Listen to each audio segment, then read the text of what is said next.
Welcome, ladies and gentlemen, to the NAISCC Race Car Graveyard Truck Series. It's the last race of the round of 8 to see who it will be hunting for a championship next week. We cut this field in half. 8 drivers in total made it into this round. One's already secured, that of Danny Cochran after last week's win at Sonoma, but there's 3 more slots to be grabbed here at the Rockingham. And it is going to be a good one to watch, as tonight's race is going to be that of sponsored by Race Car Graveyard. Race Car Graveyard, one of your great places to go if you want to start becoming a diecast collector, as they've got plenty of options from those of 1/24th ratios to 1/64th ratios. New, used, and anything you want to even get customized. They've got it at that of Race Car Graveyard. Go over to their Instagram, Race Car Graveyard, and as well, go purchase. When you are purchasing, use the discount code RCGY for 10% off. Thank you to Race Car Graveyard for being the head sponsor of the Truck Series here this evening. As well, for the Rookie of the Year award, from that of Hot Lap Designs. You're looking for affordable schemes out there on the market, anything from cars, suits, as well for helmets. That of Hot Lap Designs got you covered. As if you're looking for anything, it doesn't matter what it is, Hot Lap Designs can get it done. Thank you for being our Rookie of the Year sponsor.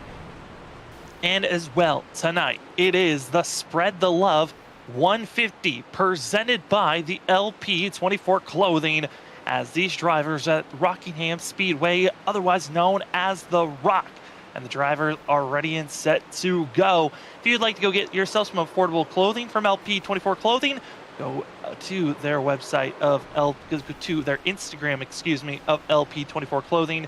They've got you with anything from hats, hoodies, t-shirts, and beanies. LP24 Clothing, affordable and great quality for you, and go make your order today. My name is Sam Dyer. With me is Zach Hall, Robert Moyer in the background, as you are watching Monday Night Truck Racing action here on Freaky Fast Broadcasting. Zach, what a week it was last week at Sonoma, but now here at the Rock, what a hectic round these drivers have for round number 8. Oh, what a place they picked to finish off this round here, to pick our final 4 going into that championship race next week. And I tell you, the only given right now for sure is Danny Cochran is locked in. It looks like Anthony Gaudio has not made an appearance here, so it doesn't like he's going to be moving on to into the next round. As we started this round at Sonoma last week with 8 drivers with a chance, now it's going to be 6 of them fighting for the final 3 slots available. This is going to get really, really close here. Stage points are going to be super critical with how close the points are. It's going to be a wild night to keep up with. And like I said, what a track to pick for this race. It's going to really set up to be a wild finish, I think, to this night. And we'll do a little bit of a breakdown on the drivers that are racing for the championship still. Like we know it on Danny Cochran's last week at Sonoma, dominating, leading every single lap and having the strategy to get himself in victory lane. He's the only driver that's locked in. And then all these drivers' points for the drivers that are inside the top 4, these points are based off of 5th place in points. So Trent Jump coming in tonight, 2nd in points. He's got a 15-point gap over that of Ethan Smith. Then he's in 3rd place in points. That of Thomas Green's going to have a 5-point advantage over Ethan Smith. And then John Forbes in 4th place for the 11 machine. The same exact spot he was in last season. He missed out on the Final 4. He's going to hope that he can make it and stay in the Final 4, but he's only got a 4-point advantage over Ethan Smith. And then the Final 4, Ethan Smith, he's in that 5th place in points. He's 4 points out from that of John Forbes. Eric Stamp is going to be 11 points out from John Forbes, who's 4th in points, that bubble driver. And Eric Kralik going to be 15 points out. He's going to need a big points day for himself. Going to be back in 7th, 15 points out from John Forbes. And like I said, Zach, Anthony Gaudio has not shown up, but if he did show up, he was going to be a must-win scenario. He could still come in here late with qualifying coming up here. That's going to be his last opportunity to get into the session, but it's looking very unlikely for the 3. But Zach, this field, there's still, points-wise, because of the stage points, it's still a wide open. Anyone could be knocked out. Even Trenton Jump, who's stopped in 2nd place with a 15-point buffer, he could still get bumped out somehow. Yeah, those 15 points are definitely not safe. We've seen before with the stage points available, it is very easily to make up gaps of that size. So Trenton Jump has to come in here and be squeaky clean here tonight also and make sure he stays out of trouble. As you can see, the Rock already taking advantage of a few of these guys here in practices. Looks like they're about to head off into qualifying where, this track is very, very tough to pass here, Sam. And I think if you're going to want to get up front and score points and get the maximum points here tonight to give yourself the best chance, even if you don't possibly get that win, you're going to need to qualify up front so you can be up there for that stage. Yeah, and another factor for these drivers, they want to get every maximum point they can, leading a lap, leading the most laps, and stage points are the only bonus points that are out there for these drivers to be grabbing for themselves. But a big factor here tonight, you can already see that darkness coming in. The rubbers being already placed. A lot of laps have been put down during practice of drivers just trying to figure out this track. But I want to take a look at the weather for these drivers because that has been the big factor all week long of how hot this track has been, Zach. It's going to be 90 degrees ambient temperature, but the track temp, it has climbed up to, as you see on our graphic on that top right, 135 degrees Fahrenheit. It's been up to 137 at moments. This is the hottest track that these drivers have to deal with all season long. This is definitely going to be a slick one and very abrasive to the tires too. I think that's one thing we need to factor in is these tires are going to take a beating here tonight around this racetrack with that high, ambient temperature there of 90 degrees. That's as high as you're going to see here on this sim. And then that 135 degrees, like you said, it's been upwards of above that. It could possibly go above that too as we get into this race. It's only 1 o'clock in sim time. So right now we're in the heat of the day here, and as these trucks put down laps, they should build some more heat into the track. So that could be a reoccurring thing we need to look back into as guys look to put down the fastest times. This Thomas Green so far, though, topping the board. Thomas Green, when he first got into the practice session, there was a little bit of rumors thinking that the 15 could have been slow. He's going to come in third again in points, only a 5-point buffer between himself and fifth place in points, that of Eric Stamp. But I got to say, for that 15 machine, he's going to hope for a good solid day. It's good to see Trenton Jump now topping the board. John Forbes is up there. So those three drivers that are inside of the top 4 in points looking strong, but the driver that's going to try to steal his way, he knows how to get to the Final Four. He did it last season. Ethan Smith, third, currently on the board as we watch the 17 of that of Talmadge putting down his final lap here at the Rock.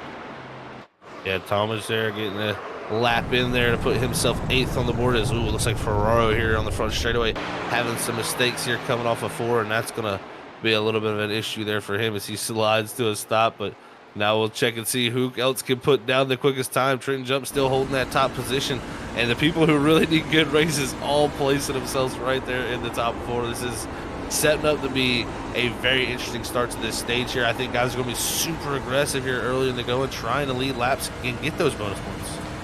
Across the line is right on board with Kerry Tribune in this number 10 machine, is going to be 10th on the board after qualifying is done. Still a couple of drivers going to put down their times. That of Dakota Moniz, you see here on screen for the 5, one of the drivers that's hoping to see some type of a good run as he's going to be showing off a SpongeBob helmet here this evening, hoping to say that he's ready for this race as he's coming out of turn number 4 for his final time across the line.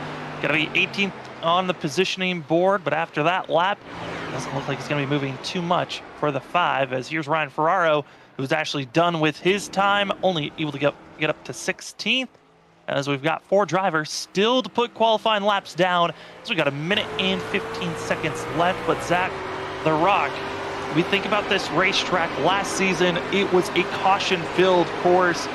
Drivers over practice, I was talking with them, they feel like there won't be as many cautions coming out, but a bigger wrecks is kind of what they're feeling like could happen. This place is hard to miss wrecks when they happen. It's a very narrow surface here. You go down the back straightaway right on board here. When something happens here, it's hard to dodge it. You got an inside wall down there with not much of an apron.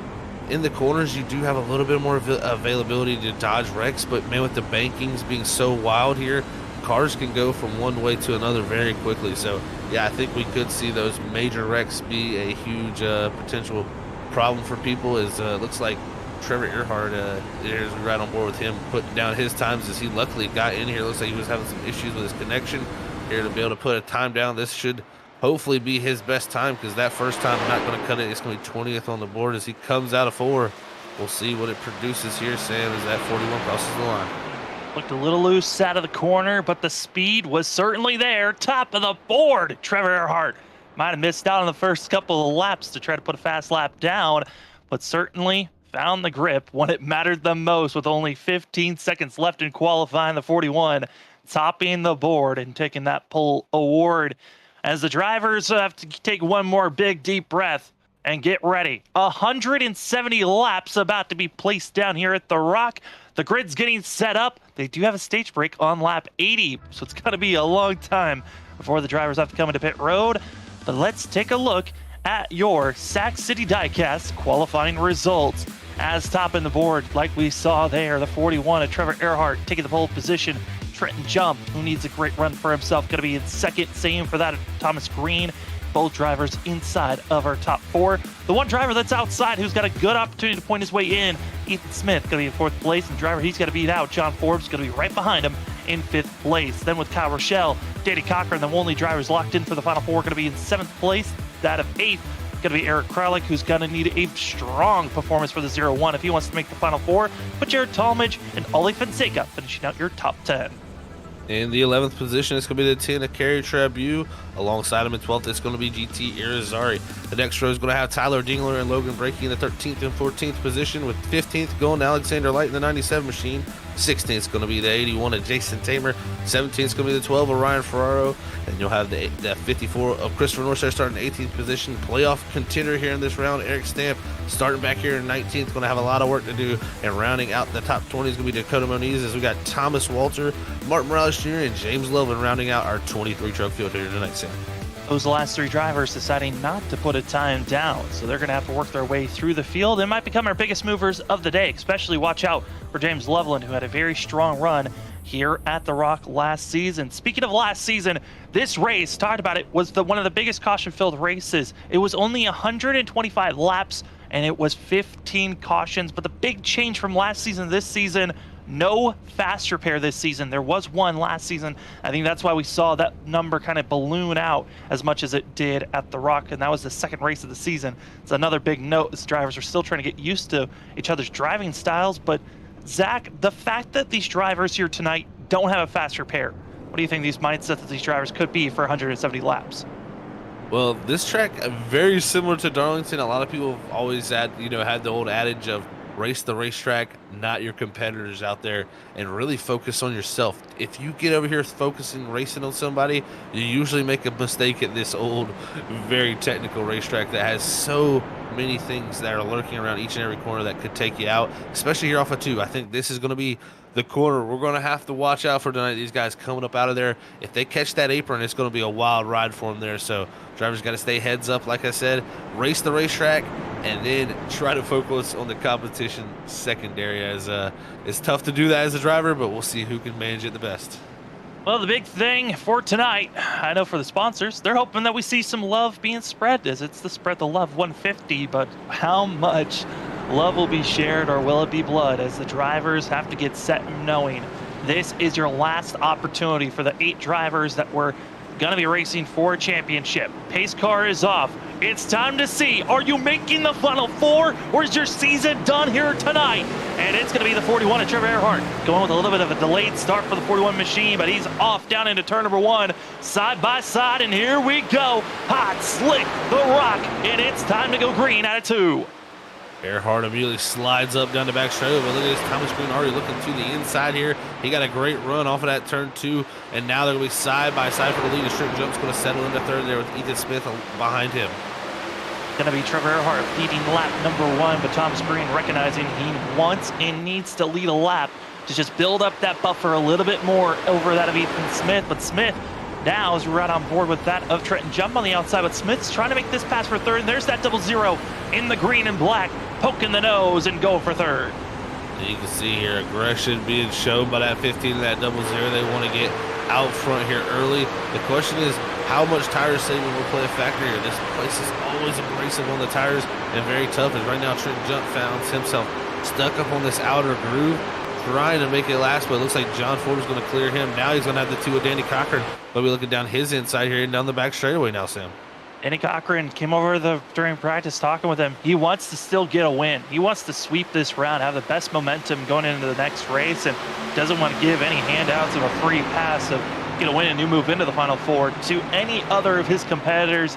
That's why he's driving so hard. And speaking of driving hard, here's two drivers that are just aggressive. And the two that I've kind of had circled, if anything, three, they thought about three, for a second. Ali Fonseca, Kyle Rochelle, and Jared Talmadge, they have been very aggressive during practice. And watch out as these tires get more and more worn down, what type of big moves they want to throw down for one another. They're also going to have the 01 Eric Kralik here as we hop on his front nose cam here to see those three do battle. And yeah, I think you're exactly right about that, though, Sam. These guys super aggressive, and that's definitely a place to watch out for as this run continues, as well as these guys all looking for different grip. You can see them all searching around the racetrack. Some guys going up higher there in 3 and 4. And, in past previous races here, especially looking back to last season's race here, that was the second race of the season 1 here for the Truck Series. That was a very long time ago.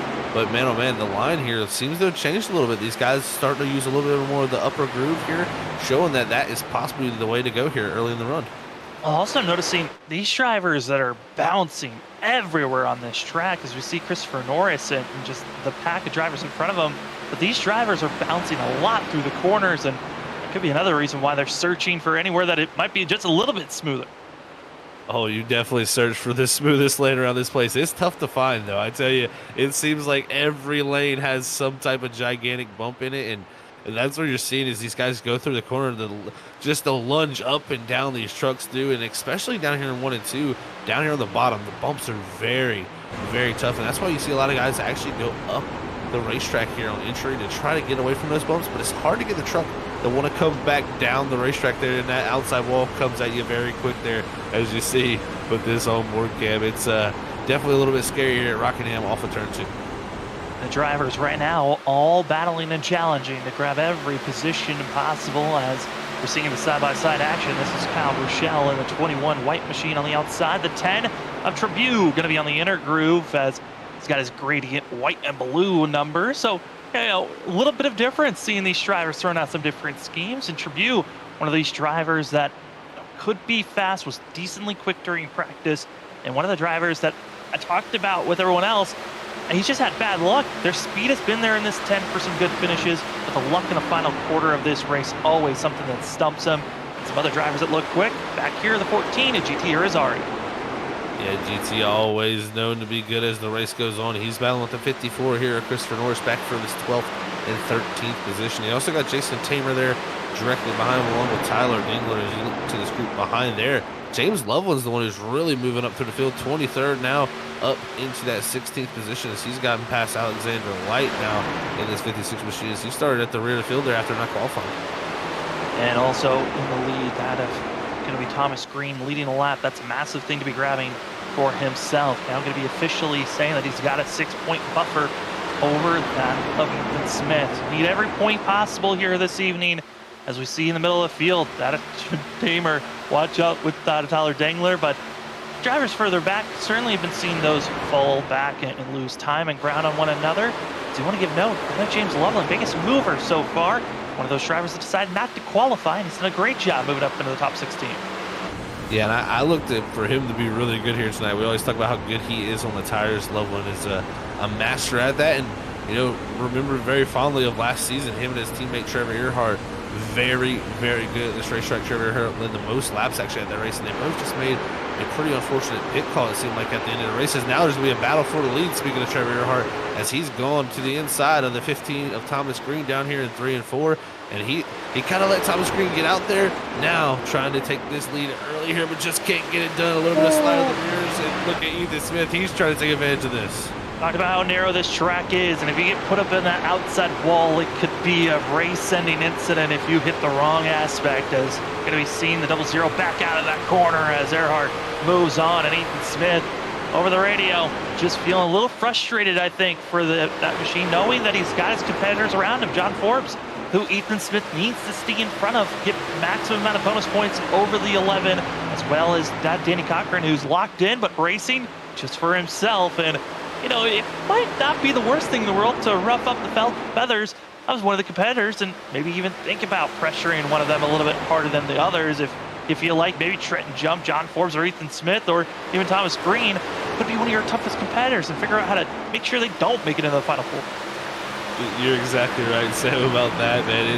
It's something you could do as that driver locked in, and you know, Danny could possibly play spoiler and, you know, take away possibly, you know, a win-in scenario. So you never know. He's been very fast as he's trying to go back past John Forbes after like Ethan Smith was up side by side with that 41, had to check up there a few laps ago, and that really checked Danny Cochran up and allowed Forbes to make the move. He's going to try to get back by him as Smith is trying to track this group back down along with Earhart.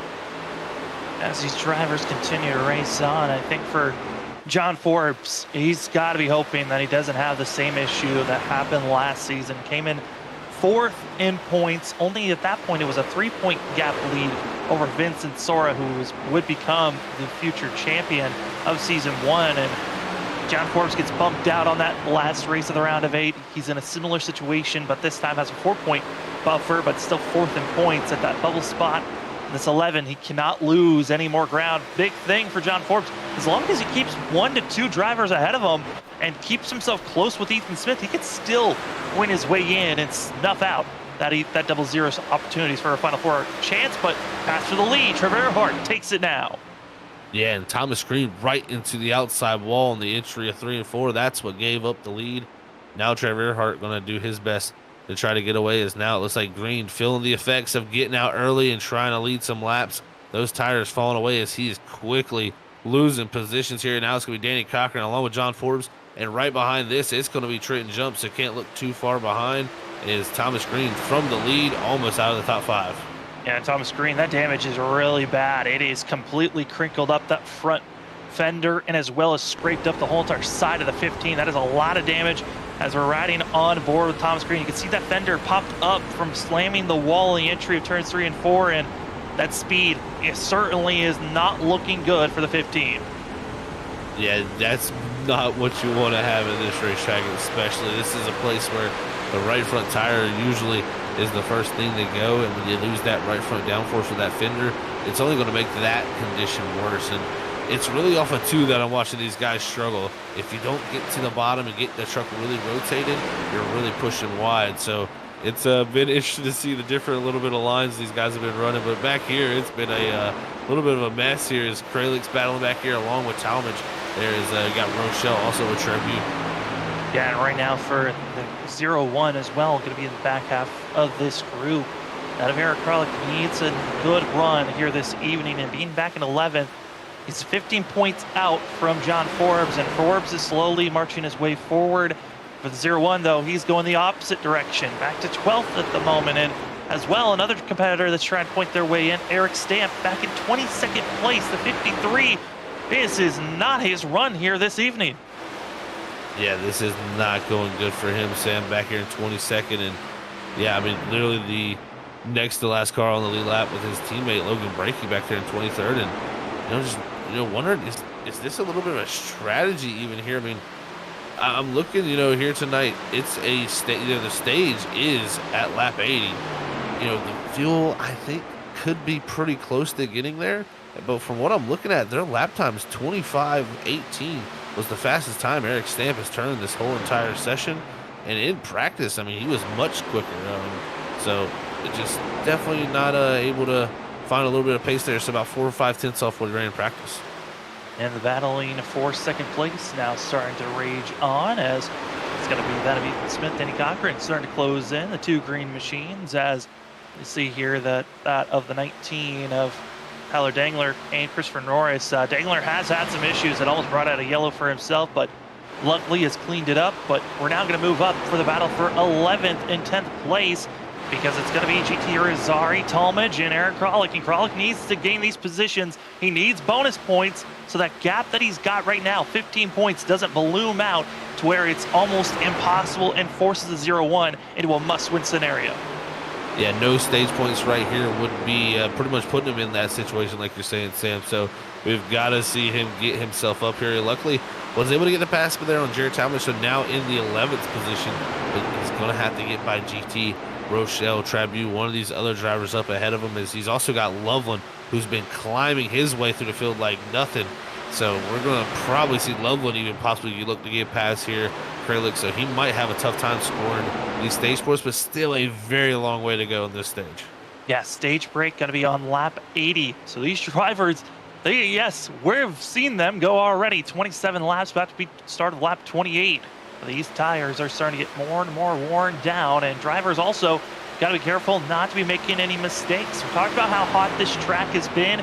Let's take another look at it because it is a scorcher, and I gotta say, I think this might be the hottest I've ever seen a track be here, Zach, ever on iRacing, as drivers further back starting to have even bigger issues. It's almost 140 degrees. Yeah, I've only seen it hit 140 one other time. I think we could possibly get there because, like I said, it's only 130 in sim. I mean, this is the heat of the day here in the sim. Is this battling back here is Mason Morales, Moniz, and Light back here battling for position. But that heat, I think, will continue to go up as these trucks run out here.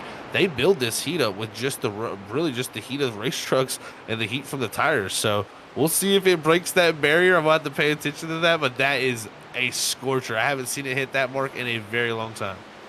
And as we continue to watch, these are the drivers from 16th back to 19th. And this has been kind of the talking point throughout the whole entire year is drivers that are racing back for practically last place, they think it's for first place. Every position matters for this league.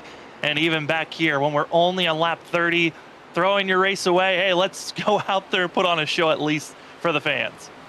It's about having fun, and I think these guys are doing that for sure. You see Light here. He's trying to hold off Ferraro, who was on his outside there, but it's tough to make that pass on the outside in 1 and 2. You would think that would be the preferred way to go around. Early in the run it is, but as the run goes on, you really need to get all the way to the bottom to give that truck the ability to launch up out of that corner. When you're up on that higher line, as you see Light was, he couldn't turn that race truck. Ferraro kept it low, was able to turn off that corner and get the run down the back straightaway.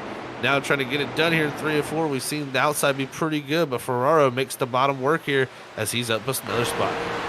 Joe almost getting the bump and run on the straightaway. Here we go. There's the bump. There's the contact. There's the spill. Holding on to Ferraro into the outside wall and not turned up sideways enough for the yellow to be thrown. But we had a feeling that was where the contact and wreck could potentially happen. And certainly there was contact, almost the caution flow.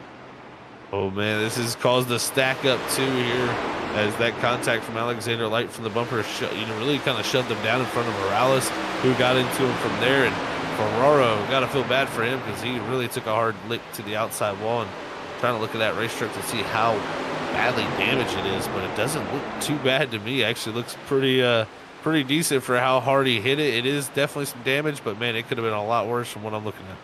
And then also now in the mixture of this group, Eric Stamp, one of our finalists here in the Elite 8, almost making contact with Alexander Light on the exit of the corner. And for Stamp, he wants to get by, doesn't want to be side by side, and he's just trying to run this race smooth, and now he's in the danger zone. Yeah, this is not where he wanted to put himself right now.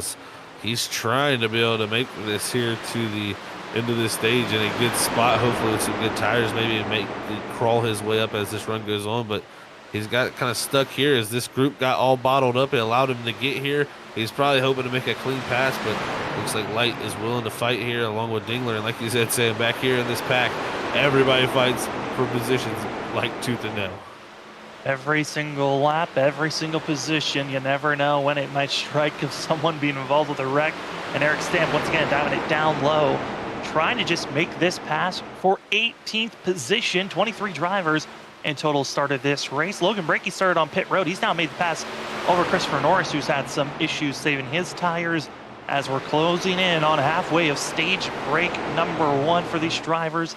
Stage break is at the end of lap 80, but the question is, will the tires make it to lap 80 as a high above view of the action of the battling going on back here for 5th, 6th, and 7th place.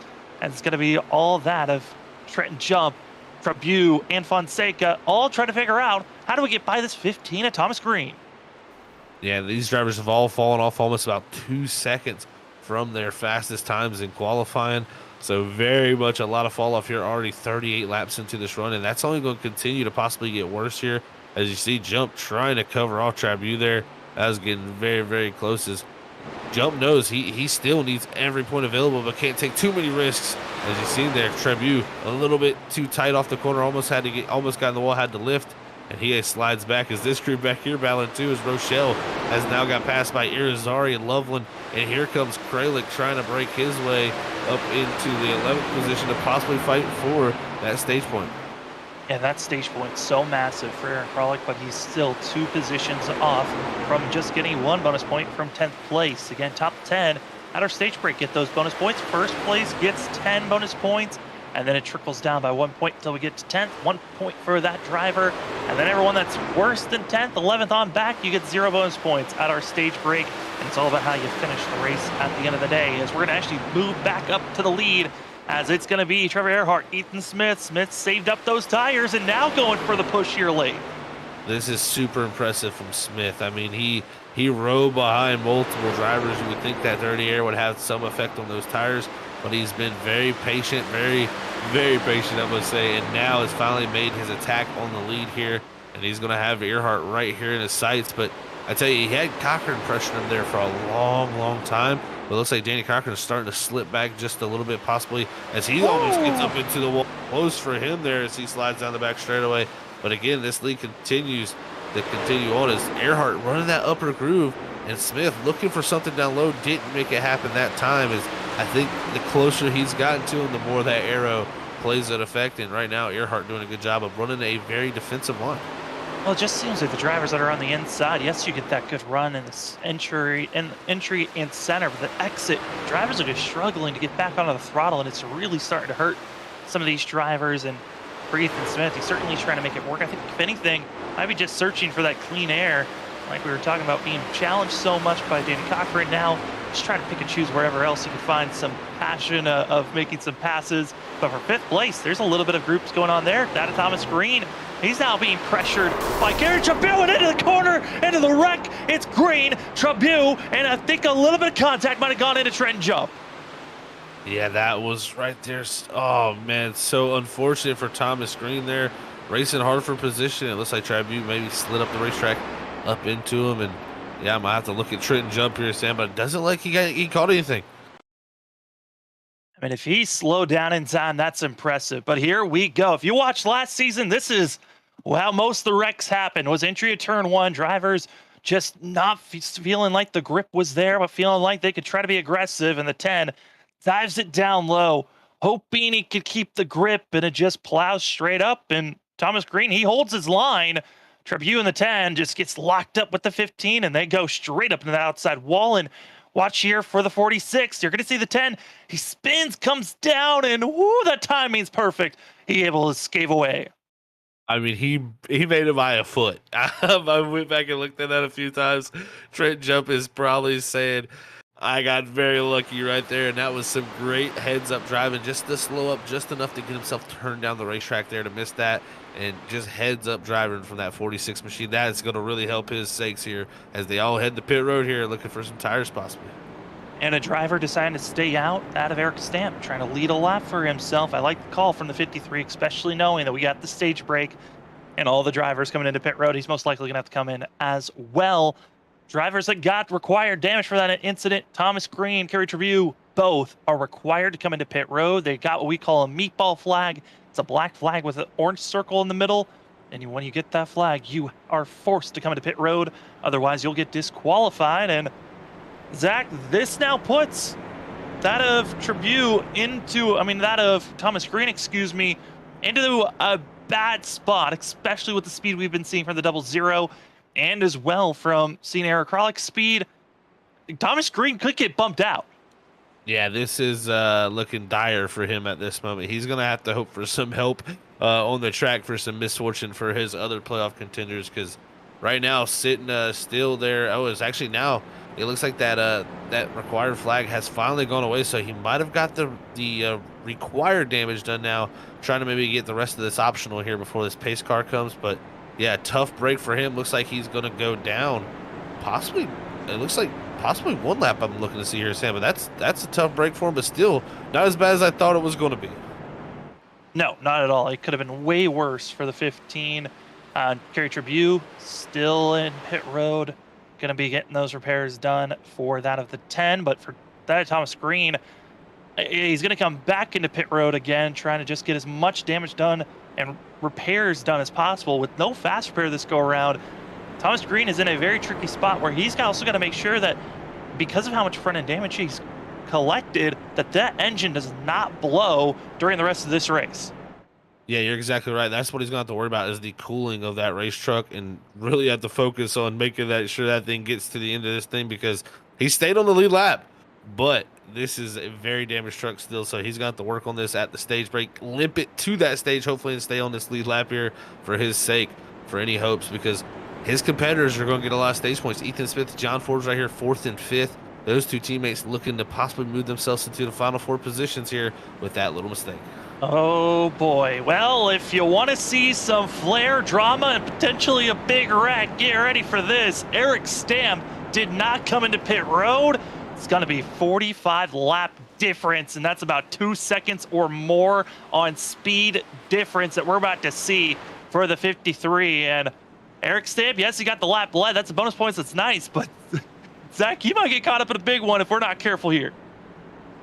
Yeah, I think he's, I guess you could say this is all in if we were playing poker, because he is definitely taking the risks and the odds against his favor here, but we'll see how it shakes out here, Sam. We're going to have some fun watching this one, I think. Oh, well, it's going to be Eric Stamp, Trevor Earhart, Danny Cochran, Ethan Smith, John Force, Trenton Jump, GT Rosario, Oliphant Seca, Eric Krolick, and James Loveland, your top 10. Pace car is off, and let's spread the love. 150 again, presented by LP24 Clothing here at The Rock. And the 53 is going to have a good launch, but here we go. The speed difference through the corner. This is where it's really at. Great job by the two of Danny Crocker there to slide up quickly and get to the outside of that 53. Is now down the back straightaway. This is a little bit of a log jam. It's going to be side by side for the two teammates there going around the 53. A Stamp stuck on the bottom, and just look at the field drive around the outside as he's doing a great job, though, just holding that bottom lane. Holds on for now, but you can just see everyone moving to the outer lane, trying to get themselves into positioning where they could get around the 53. He got the lap lead, but the danger is still looming through the middle of the field. It's not till we see Stamp all the way back in 20th position when we're going to feel comfortable, which the whole dark field's almost by the 53, but now Stamp's going to need a caution badly here, and the next 15 laps, or he's going to go a lap down. And speaking of a driver having issues, Trevor Earhart into the outside wall out of turn 4. Oh, man, that's not good for him. And actually, looking at it, I don't think he got it. He just had to check up, so luckily didn't get in the wall, but definitely lost spots there. As you see, Forbes now by, Trent Jump now by, and along with Irizaria. This is going to hurt the tires and really help the sake of Danny Cocker and Ethan Smith out front, who was the main competitors of that 41. Pulling away, it's going to be the 2 and the 00. The rest of the field is going to be about 8 tenths back from that at 2nd and 3rd. That's the difference for those drivers, as you see Earhart seeing the fact that he made the mistake, but recognizing he's got the speed to get back up front, challenging GT Rosari. And an update on Stamp. He has now fallen back to 20th, and almost everyone is passed by the 53. We survived that chaos, but now it's the rest of the field who are on similar set of tires, and oh, there it is! Into the wall, Oliphant Seca Loveland, as well as GT Rosari, and it's Eric Krolick who survives. Oh, man, the playoff guys get through, but it's going to be the 41, possibly the favorite coming into tonight's race, in our pole setter here up and into the wall, as that's going to be some major damage. And it took his teammate out also, as I don't know if he knew Fonseca was up there. It just seemed like Earhart was going up like he normally thought there was nobody there, possibly. Goes up, thinks he's clear, he's not, and hey, let's go up to the wall together, shall we? And poor Loveland, who just nowhere to go for himself, but there's the 0-1. Gonna be Eric Krolick with the yellow spoiler, just sneaking on by and lucking out. But then we see the rest of the drivers, because Oliphant Seca drifts right back up into the 17, and others, as well as seeing that Thomas Walter making contact, Dakota Moniz, his misfortunes, just nowhere to go for the 5. And no surprise, the wreck just continues to grow, especially when a yellow flag, strikes in. Surprising to see Ollie Fonseca just letting that 24 roll as long as he did. Yeah, luckily he locked it down there, but that was a little bit longer for my liking for sure. So definitely want to see him lock that down a little bit earlier. So we're going to get this quick caution here now, and this is going to bring the field to a question of, you know what? I don't think there's nobody that's going to risk taking tires. Sure, that would be a waste of a set of tires, but it definitely gives you a possibility if you're Eric Stamp to come down and take his chance on tires because this could very well be what he was banking on. He'll have a little bit of advantage now on a few guys and possibly able to move himself up into some stage points here. Could potentially line up perfectly where the stars align. Thomas Green going to be leading the drivers into pit road, as well as going to be seeing Tyler Dangler, Ryan Ferraro, Christopher Norris, Eric Stamp, that of Dakota Moniz, James Level, and Trevor Earhart, Ollie Fonseca into pit road, as Kerry Tribune has still been in pit road, required damage for himself. And Ollie Fonseca with the 24 blown engine, he'll have to be in pit road for quite a while on top of his other damage that he had collected. Up front, Danny Cochran, Ethan Smith, they had a decent gap lead over the rest of the field before that yellow came out. And Zach, now this is equal ground, I feel like, for both these drivers on this restart. They don't have Eric Stamp. It's going to be that wild card of unknown of what's going to happen. But this is where Ethan Smith and for Danny Cochran, the good decision of where do you want to restart on this go? That is a good question. I think you're going to elect to take the bottom here. I think that's the way to go, especially when you control the restart. We'll see where Danny does here, elect to do, but right now it's holding the bottom, but not one to green yet, so he probably doesn't pick that till the next lap. But, man, what I'm looking at here, the biggest thing, Sam, is Aaron Kralik. He made it through that wreck, but now he's up to 6 because of all those drivers involved in that incident. I mean, he was right there fringe, 11th, 12th, and right around that 10th position. Now looking to gain some possibly very good stage points here if he can just hold on to his track position. Great job by Aaron Kralik in this 0-1. Even though Forbes and Smith up here are second and third, he's still at least managing to keep somewhat of that gap from growing too much. And I think the big thing for Kralik is the fact that, he's closing in now. He's not going to have as much traffic to worry about for himself in front of him, so he can at least keep a good eye on the drivers in front of him. I think, though, this most recent wreck, the driver that helps out the most is going to be Thomas Green in the 15 because more drivers get more damage and have more issues. That's more positions that he could potentially be taking back and no longer being stuck back here in 19th, where if the race finishes where it's at currently, that 15 machine would be pushed out of our Final Four, and it would be Ethan Smith closing his way into the Final Four for the second time in 2 seasons. What a way to do it here to the Rockin'. Thomas Green's still trying to get damage fixed on that 15, so he's got a long way to rebound from that incident there between him and the Tribune as he comes off the pit road right ahead of this group here as it's 1 degree now. Looks like Cochran, like I said, going to take the inside lane here and try to see what he can do, but we'll see what Smith can do. I think restarting second here is not too bad, personally, because coming off of 2, you're going to have that advantage coming up off that top. We'll see how that works for holding on to second there over his teammate at Forbes, but also Trenton Jump taking advantage of other guys' misfortune. He's now back up into the top 4. Well, we certainly are spreading some sheet metal around here in our first 2 yellows of the night as we're closing in on stage number 1. Going to be at the end of lap 80 for these drivers. If we get a caution at lap 75 or later, that will be our stage break for these drivers. They're hoping they can make it to lap 80. We stay green as the spread the love. 150 is green down into turn 1. It's Danny Cochran, but watch out for that of Ethan Smith because John Forbes is on the move as well as that of the 46 Trent Jump. Danny Cochran shot out of a cannon there as they head down the back straightaway. Ethan Smith, though, trying to hold on to second as his teammate Forbes is going to try everything in his power to hang on to third as he's got Trent Jump in the 46 looking to the outside of him as now they're side by side for that 3rd position. Jump fighting for this position here, knowing that stage points will really help to open up that gap for him as he's seen some of his competitors have some trouble here early in the going. Right now off of 2, though, a little bit tight there as Forbes is going to pull those ahead. Yeah, and as they continue to race side by side, there's also another side-by-side battle behind them. That's going to be the 0-0 and 17 of Talmadge, able to get by his Kralik, now going to be solidified in 6th place, but Talmadge and that of Kyle Rochelle keeping it close. Talmadge finally able to get in line as the battling for that 3rd place position also gets single fouled out. Everyone's starting to get into their comfortable zones, it feels like, of single filing out until you fall back to the damaged machines. Back for 11th place, that of Mark Morales Jr., he's got a collection of drivers that are looking a little bit cleaner than that 91. Yeah, he's had a little bit of misfortune for sure as Logan Breaky behind him ran for majority of this race back in the 23rd position, now up to 12th here with a few of these cautions. And Christopher Norris deep into the corner, almost into the back of Logan Breaky there. That could have been very bad for the 29. It would have sent him flying. But now you see Norris behind there trying to make the move also there for position behind this group. So very big moves being shown by these guys back in this field as it looks like that's Loveland trying to rebound. And it looks like Loveland in the 56 doesn't have too much damage. So we're seeing what he can do. Is look at this, Eric Stamp on the new tires charging up through. Eric Stamp, want to let you reminder that he's got the freshest tires out here on track by just that of 8 laps over the rest of the field.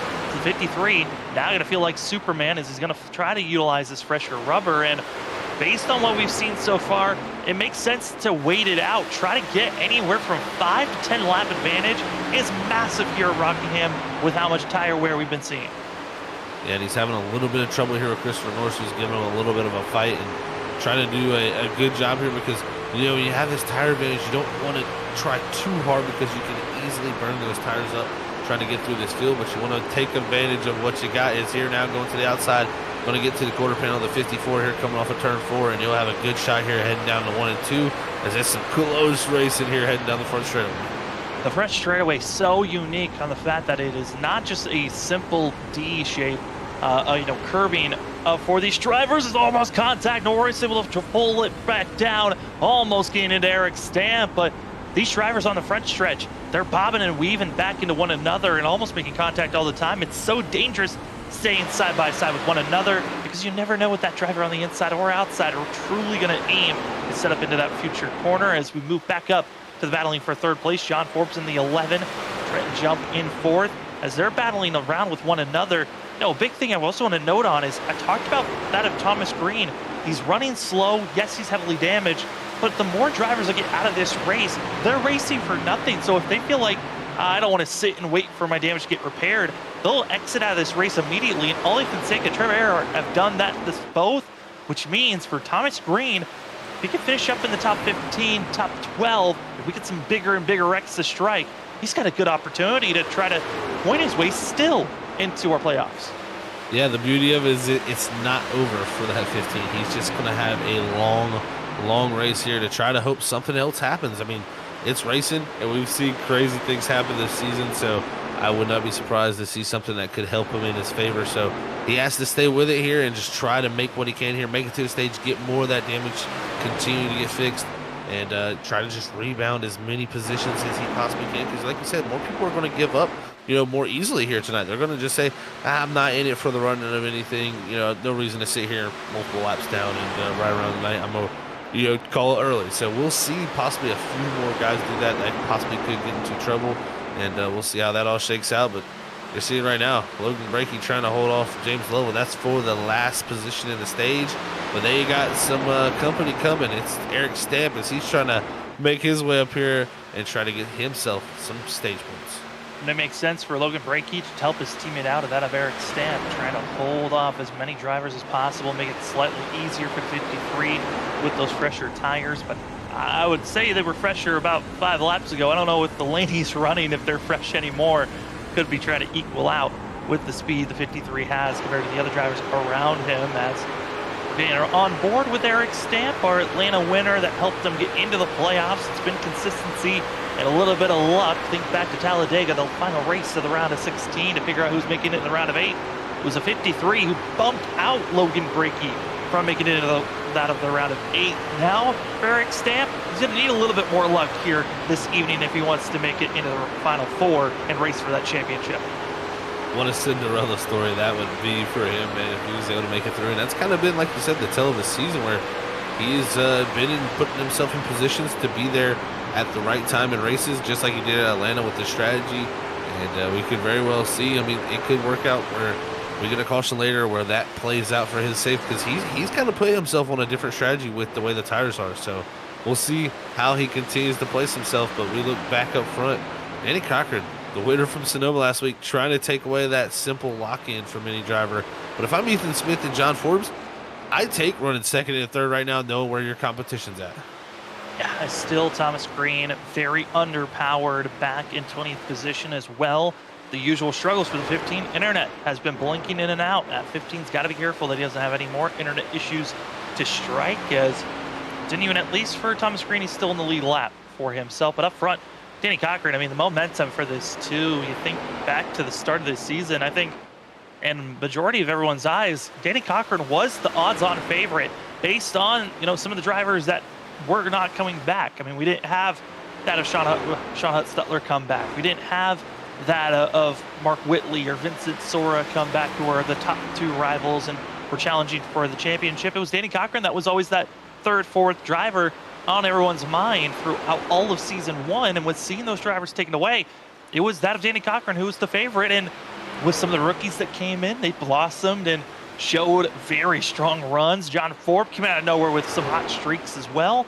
I think right now, Danny Cochran hitting the momentum at the right time and showing why at the start of the season we thought he was going to be one of our favorites to watch out for. Yeah, and personally, he's just cleaned up a lot of things that earlier in the season he was making mistakes with. He made simple mistakes that I think really took him out of a lot of stuff earlier in the season, and now has finally blossomed into what our expectations are. Is he's going to look to possibly go for 3 in a row here to end the season. What a way that would be to put your grasp on a championship, but he can't look too far away, as he's still got to worry about next week. As we continue to look back through the field, you can see Stamp trying to get up into that top 10, but he's got Loveland and Brakey still to get by.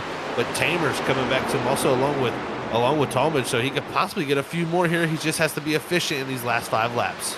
Jason Tamer in the 81, about to get aggressive here, and Tamer as well as Talmadge, 2 drivers that I think I had circled up. Watch out for them. I just was not sure how they were going to be running here tonight. They've known for having some quick trucks at times, but also being a little bit too over aggressive at moments, and also making a lot of simple mistakes that cost them their race. And this is a group that's jam-packed, packed like sardines, and who knows, they could be spilling out just as quickly. Well, this could get very spicy for sure, as they're going to be looking up to the high-side. Tamer, though, not giving too much room there, but look at this. Stamp going to look now to possibly the outside of his teammate, even Brakey down here in the 1 and 2. He's trying to get in the 2-for-1 deal and then get Talmadge. If he can do that, he can get himself all the way up to 8th, and what a job that would be done by strategy after at one point running 22nd in this race. Great job by Eric Stamp here to never give up. And if you unload Brakey just like that, going to back off a little bit more and then try to pressure that is Jason Tamer, try to hold off that 81 as best as possible. And Eric Stamp now side by side for that 8th place position with Jared Talmadge, and looking so strong is the 53 now, starting to get into that rhythm. And looking at the pace of Eric Stamp compared to our leader, fastest truck on track actually is almost Eric Stamp is, oh no, there they go. Logan Brakey, Tamer, contact, they continue to stay straight. Yellow flag does not come out, but heavy damage for the 81 and the 29.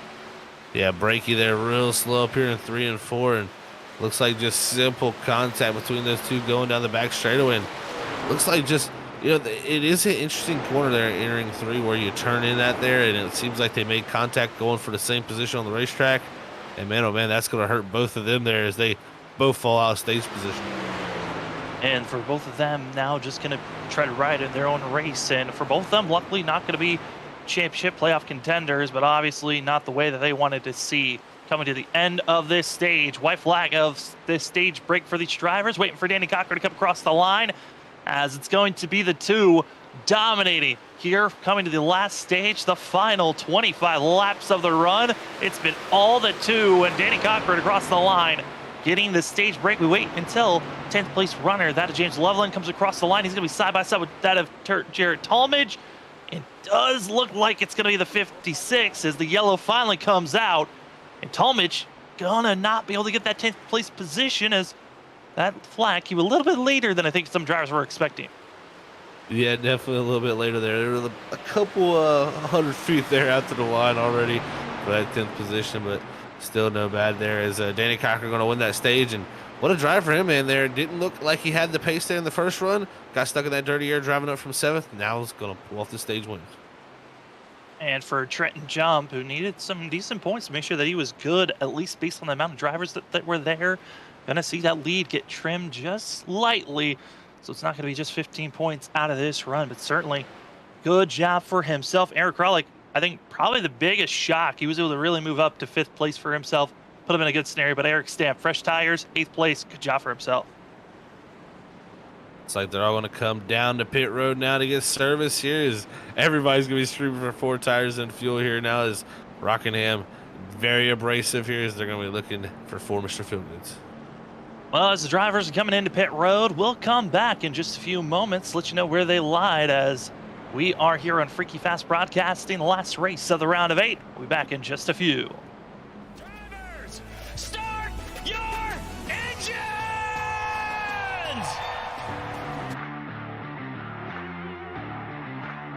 4, 3, 2, 1, green screen.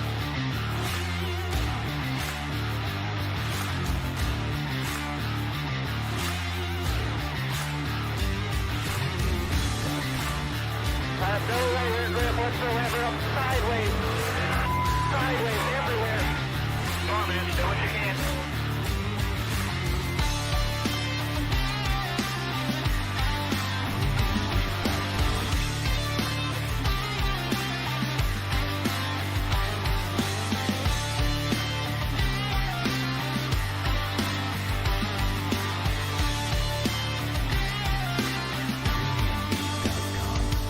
The vibration in this car is the worst vibration that I've ever had, and the shifter's broken again.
Welcome back, ladies and gentlemen, to that of the NAISCC Race Car Graveyard Truck Series. It's round number 8, the last race of this round to see who's racing for a championship next week as we are here on Freaky Fast Broadcasting. My name is Sam Dyer. With me is Zach Hall. Robert Moyer running productions this evening as you're watching that of the Spread the Love 150 presented by LP24 Clothing at the Rockingham Speedway. That was Danny Cochran taking stage number 1. No more stages to go. We race it to the end of 170 laps, and the 2 is looking strong. Ethan Smith needing some good, strong points for himself. We got ourselves a lot of drivers in good positioning. Thomas Green needs some misfortunes as we're green, as we're running down into turn number 1. Once again, Danny Cochran, a great charge for himself. A little bit of jostling back for 5th place, but they're going to be singly filing out just as quickly. Great start there from those front 4 there as those are the guys all in positions. Now Irizarry taking a look for himself, trying to make his way up here and play spoiler to these playoff 4 contenders. As up front now, Ethan Smith also is taking a look for the lead. Danny Cochran a little slow off of 4. That's allowed Ethan Smith here to take a chance, Sam. Ethan Smith trying to get the still a lap lead for the 00. He has not gotten that bonus point just yet, and he really needs it if he wants to try to chip away even more onto that John Forbes lead. John Forbes came into the night 4 points advantage with finishing ahead of Forbes, though at the stage break it's cut down to 3. It could be down to just 2 points if Ethan Smith can get a lead, but driver spinning. That's the 21 of Kyle Rochelle, who's going to be down on the apron, down in the grass, but we stay green because he's off the racing surface. Yeah, Rochelle down there off the race surface now, getting going there finally. As up front, Ethan Smith takes the lead. John Forbes up the second. That's exactly what you want to see from the two teammates as the crossover comes from Danny Cochran. What a move from that two machine here heading down the one. And for that of Ethan Smith, that's a giant bonus point for himself because now he's going to be just 2 points off of John Forbes from this race on. And for everyone else, this is when the pressure starts to kick in because there was no bonus points grabbed for that of Thomas Green. Technically, Thomas Green would be bumped out of our Final Four. Oof, this is a huge playoff scenario implications here. So look at this, Forbes big slider on Cochran. He's going to try to cross over as these two continue to battle. I think Ethan Smith is really liking what he sees in his mirror because last time there, he was the one having to play second fiddle and had to run in the dirty air. It really hurt his tires. He fell back there at the end of that run. Now up front leading this thing. The question is though, how are they going to play this strategy? I don't think they'll have enough fuel to make this thing back around to the end of this race. I think it's going to be very close with that.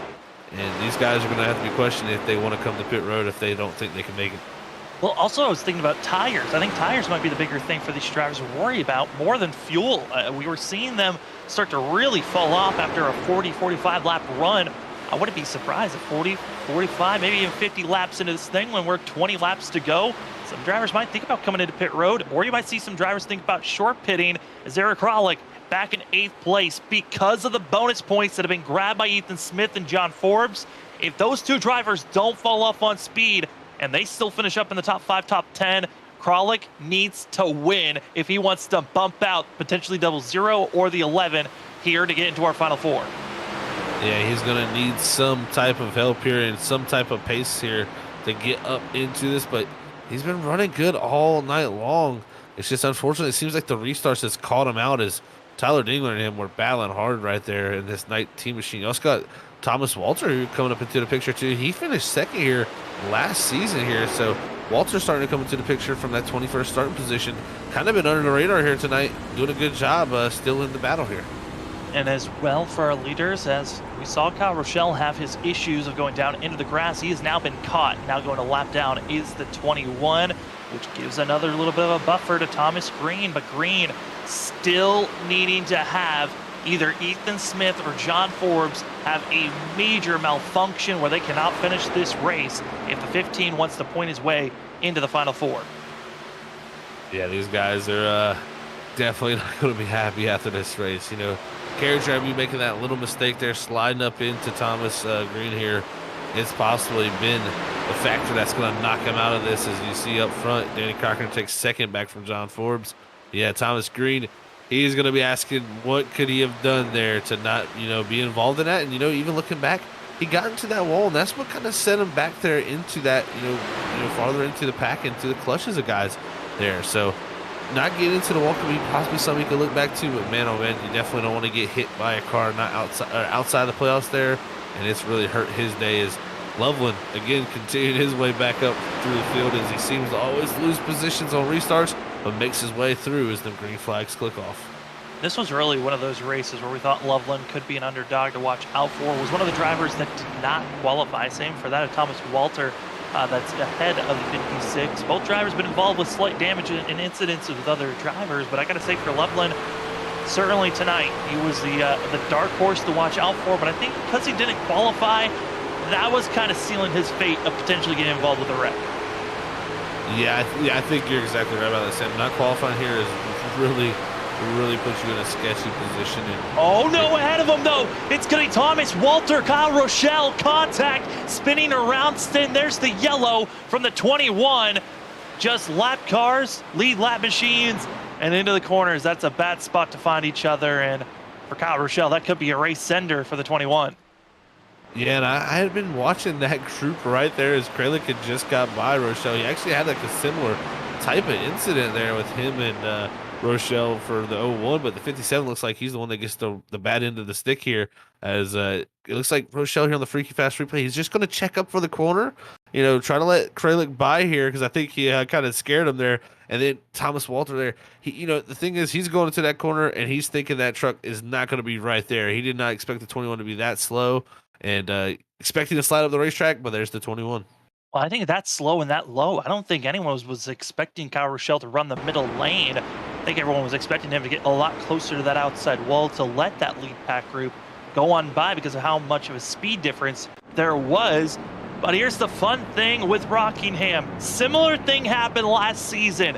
Strategy. And we're about to see it as some drivers stay out, some come into pit road, and there's actually a pretty good margin of drivers deciding to stay out for themselves. Yeah, this is a huge gamble if you're a driver that stayed out like Trenton jumped there. I mean, ooh, that's a gutsy call. I mean, along with Talmadge there, they had a decent group of them there come down. It looks like 7th is going to be the first driver with tires as our top 6 stays out here. But man, that's we seen how slow it was for Stamp as he went back through the field. That was much older tires than what we just had right here for this run, but still, when you multiply and add 5 other trucks to older tires in front of this field, this is where this restart could get a little bit wild, and we see those cautions come to factor.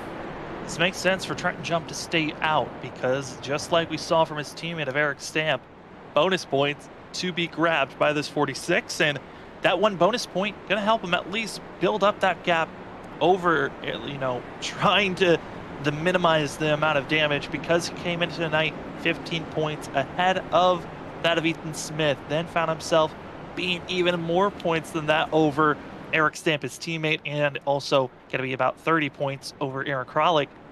For that of seeing these drivers certainly is a good mixture for Trenton Jump to just decide, I'm going to get this bonus point so I know I'm at least ahead of that of Aaron Kralik and Eric Stamp in points wise. And with Thomas Green having such a big issue here this evening, this could be putting Trenton Jump just by getting this one bonus point and the great stage points that he got.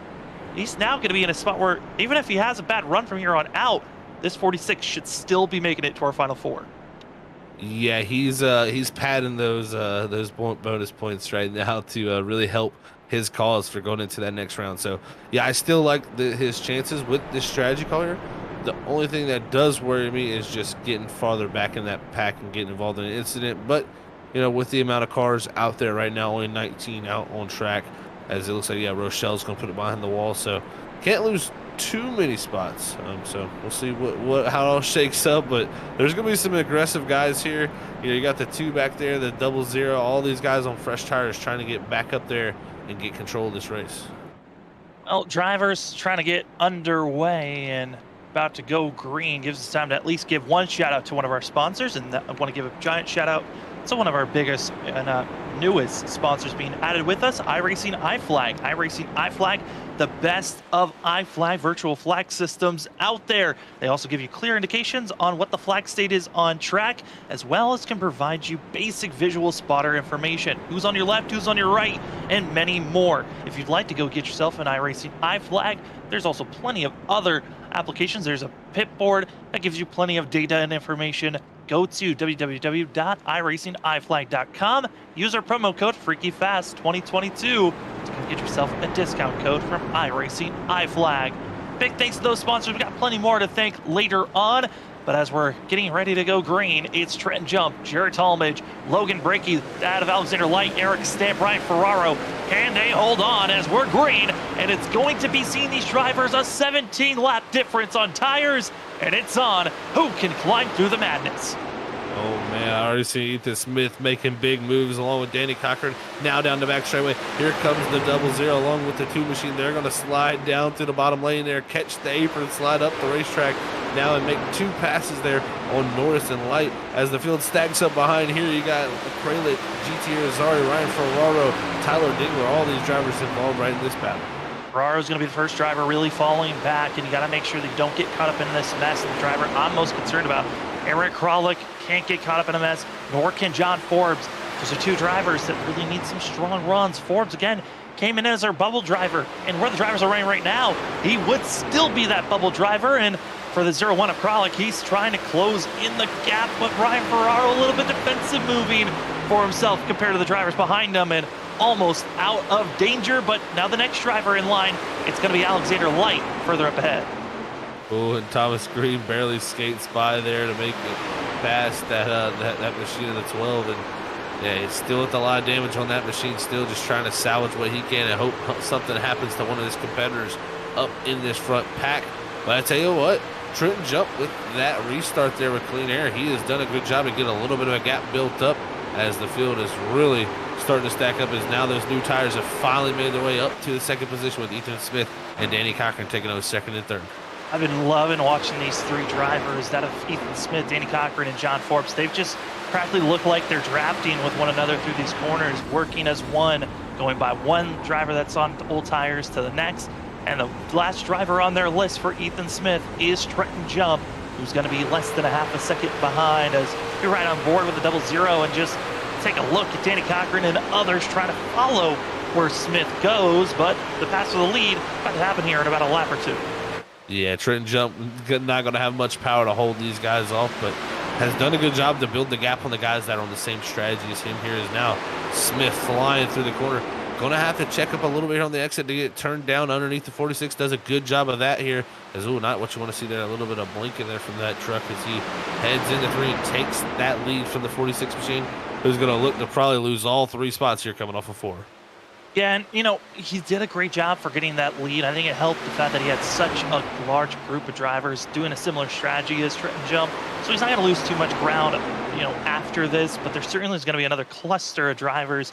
It's going to be hard to get by in. That cluster of drivers I'm talking about, 5th place, going to be Eric Stamp, Talmadge, Tamer, Irizarry. It's a large pack of drivers still mired with those on old tires and those with new.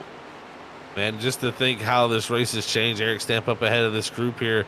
He's done a great job, man, just to get those stage points like he did with the off the wall strategy.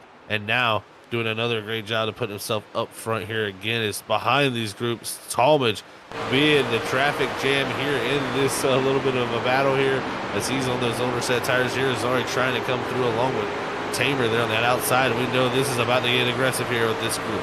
Well, you want to know how to be defensive here. Rockingham just parked that truck in the middle of the field and see where he can lie as he now moves up to that 3rd lane, giving more opportunities. Going to be 3 wide out of turn number 2. You don't like to see that. Talmadge luckily backing out of the corner, because that could have been real bad for those drivers. And Eric Kralik able to get on by. Class act by all those drivers trying to get by one another cleanly. And now Eric Stamp going to be the next on the list to go on by in this cluster of 4. And, you know, but looking at this group, here's Zach, certainly a lot of battling, but for the lead, issues, Eric instead of Ethan Smith, heavy damage on the right side now. Yeah, and I think not going to be happy in that 00 machine. Got contact from the 2 machine that sent him off into the corner. Ethan Smith, major damage on the right side. You can see this pace, off pace, the thing he's already at. This is not what he wants to see coming in here tonight. Almost gets into the back of his teammate there. And now it's just snowballing. Ethan Smith, he's got to hope that this doesn't get any worse and that maybe get a little bit of assistance, because now this gives an opening for Eric Stamp and Eric Kralik, because for that of Eric Stamp and Kralik, both weren't too far behind on points on that of Ethan Smith. But if they can somehow figure out how to finish up front in the top 5, top 3, with how poor of a running Thomas Green has been having and others, this is now wide open on who's going to take that final 4 spot. Yeah, this opens a lot of doors there with the damage on the 00. We'll see how bad it affects him. And just looking at the lap time difference, he's about a half a second slower now than the 2 of Danny Cochran up front. And that is not what he's wanting to see. I mean, he's as slow as the guys on old tires already. So this is not good for Ethan Smith. He's probably going to be dropping back in the clutches of these guys, as it's now GT Irizarry up to that 4th position behind here. So he's gotten by Trenton Jump now, and Loveland going to be the next one to go by Jump, as Jump is still doing a great job on the old set of tires here, holding on to what he can here, back to 6th now. Doing a great job, but he is a sitting duck. He is going to fall back. He's the last driver, which is quote-unquote last driver, going backwards with those old tires. Other drivers that are going in the wrong direction because they're on older tires, Alexander Light, Logan Brakey, Thomas Walter, as well as Talmadge, all going to be a part of this group that's gonna fall and lose ground.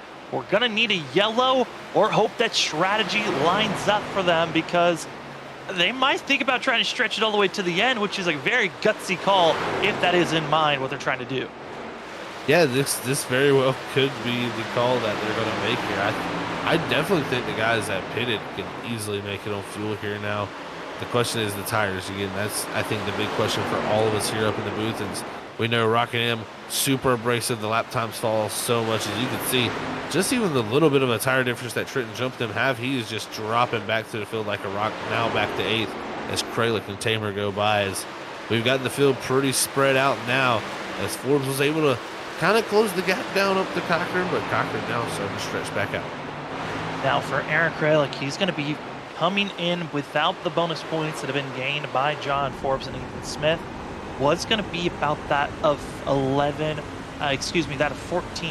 points off of Ethan Smith. So Smith needed to have a poor run, but because of Ethan Smith getting some good bonus points, 4 bonus points over that of Kralik, as well as the leading lap, that's 5 bonus points over the 0-1. It's looking like even if that of Ethan Smith falls back to 19th place, he's still looking good to point his way in. Kralik practically in a must-win scenario, and almost a similar thing could be said for that of Eric Stamp, who is not running well in strategy. He's got to hope that it works out and his teammate doesn't hold him back too much. Yeah, this is starting to get a little bit interesting with how close this is. I think, like I said, Kralik is definitely must win now with just the way the math is playing out there at the bonus points. But still, I think if you're Ethan Smith, he's got to keep his head calm, cool, and collected with that damage. I know I've been watching his lap times, much slower than majority of the guys on the tire. Everybody that's on the same set of tires as him is much quicker, and he's going to be dropping back through the field here. But like you said, he could drop all the way back to 19th to still hold that position. He's just got to keep his head in the game and not, get too frustrated here to put himself farther back into that danger zone. Well, looking at the pace that's being put down, I mean, Ethan Smith, technically, he would probably settle around that of 8th and 9th, where the drivers that have stayed out on those older tires, that's where he would potentially fall, but their pace is equal. So if anything, he might fall to that spot, but he would still have about a 6-second gap lead over those drivers that he's already passed before he got the damage. So Ethan Smith, if this race stays green, he's looking in a good, promising situation to point his way in. Big question is for everyone else, as yellow strikes, Logan Brakey spun around on the backstretch. Oh, and that yellow is going to be a timely one for a few of these guys who needed that didn't pit.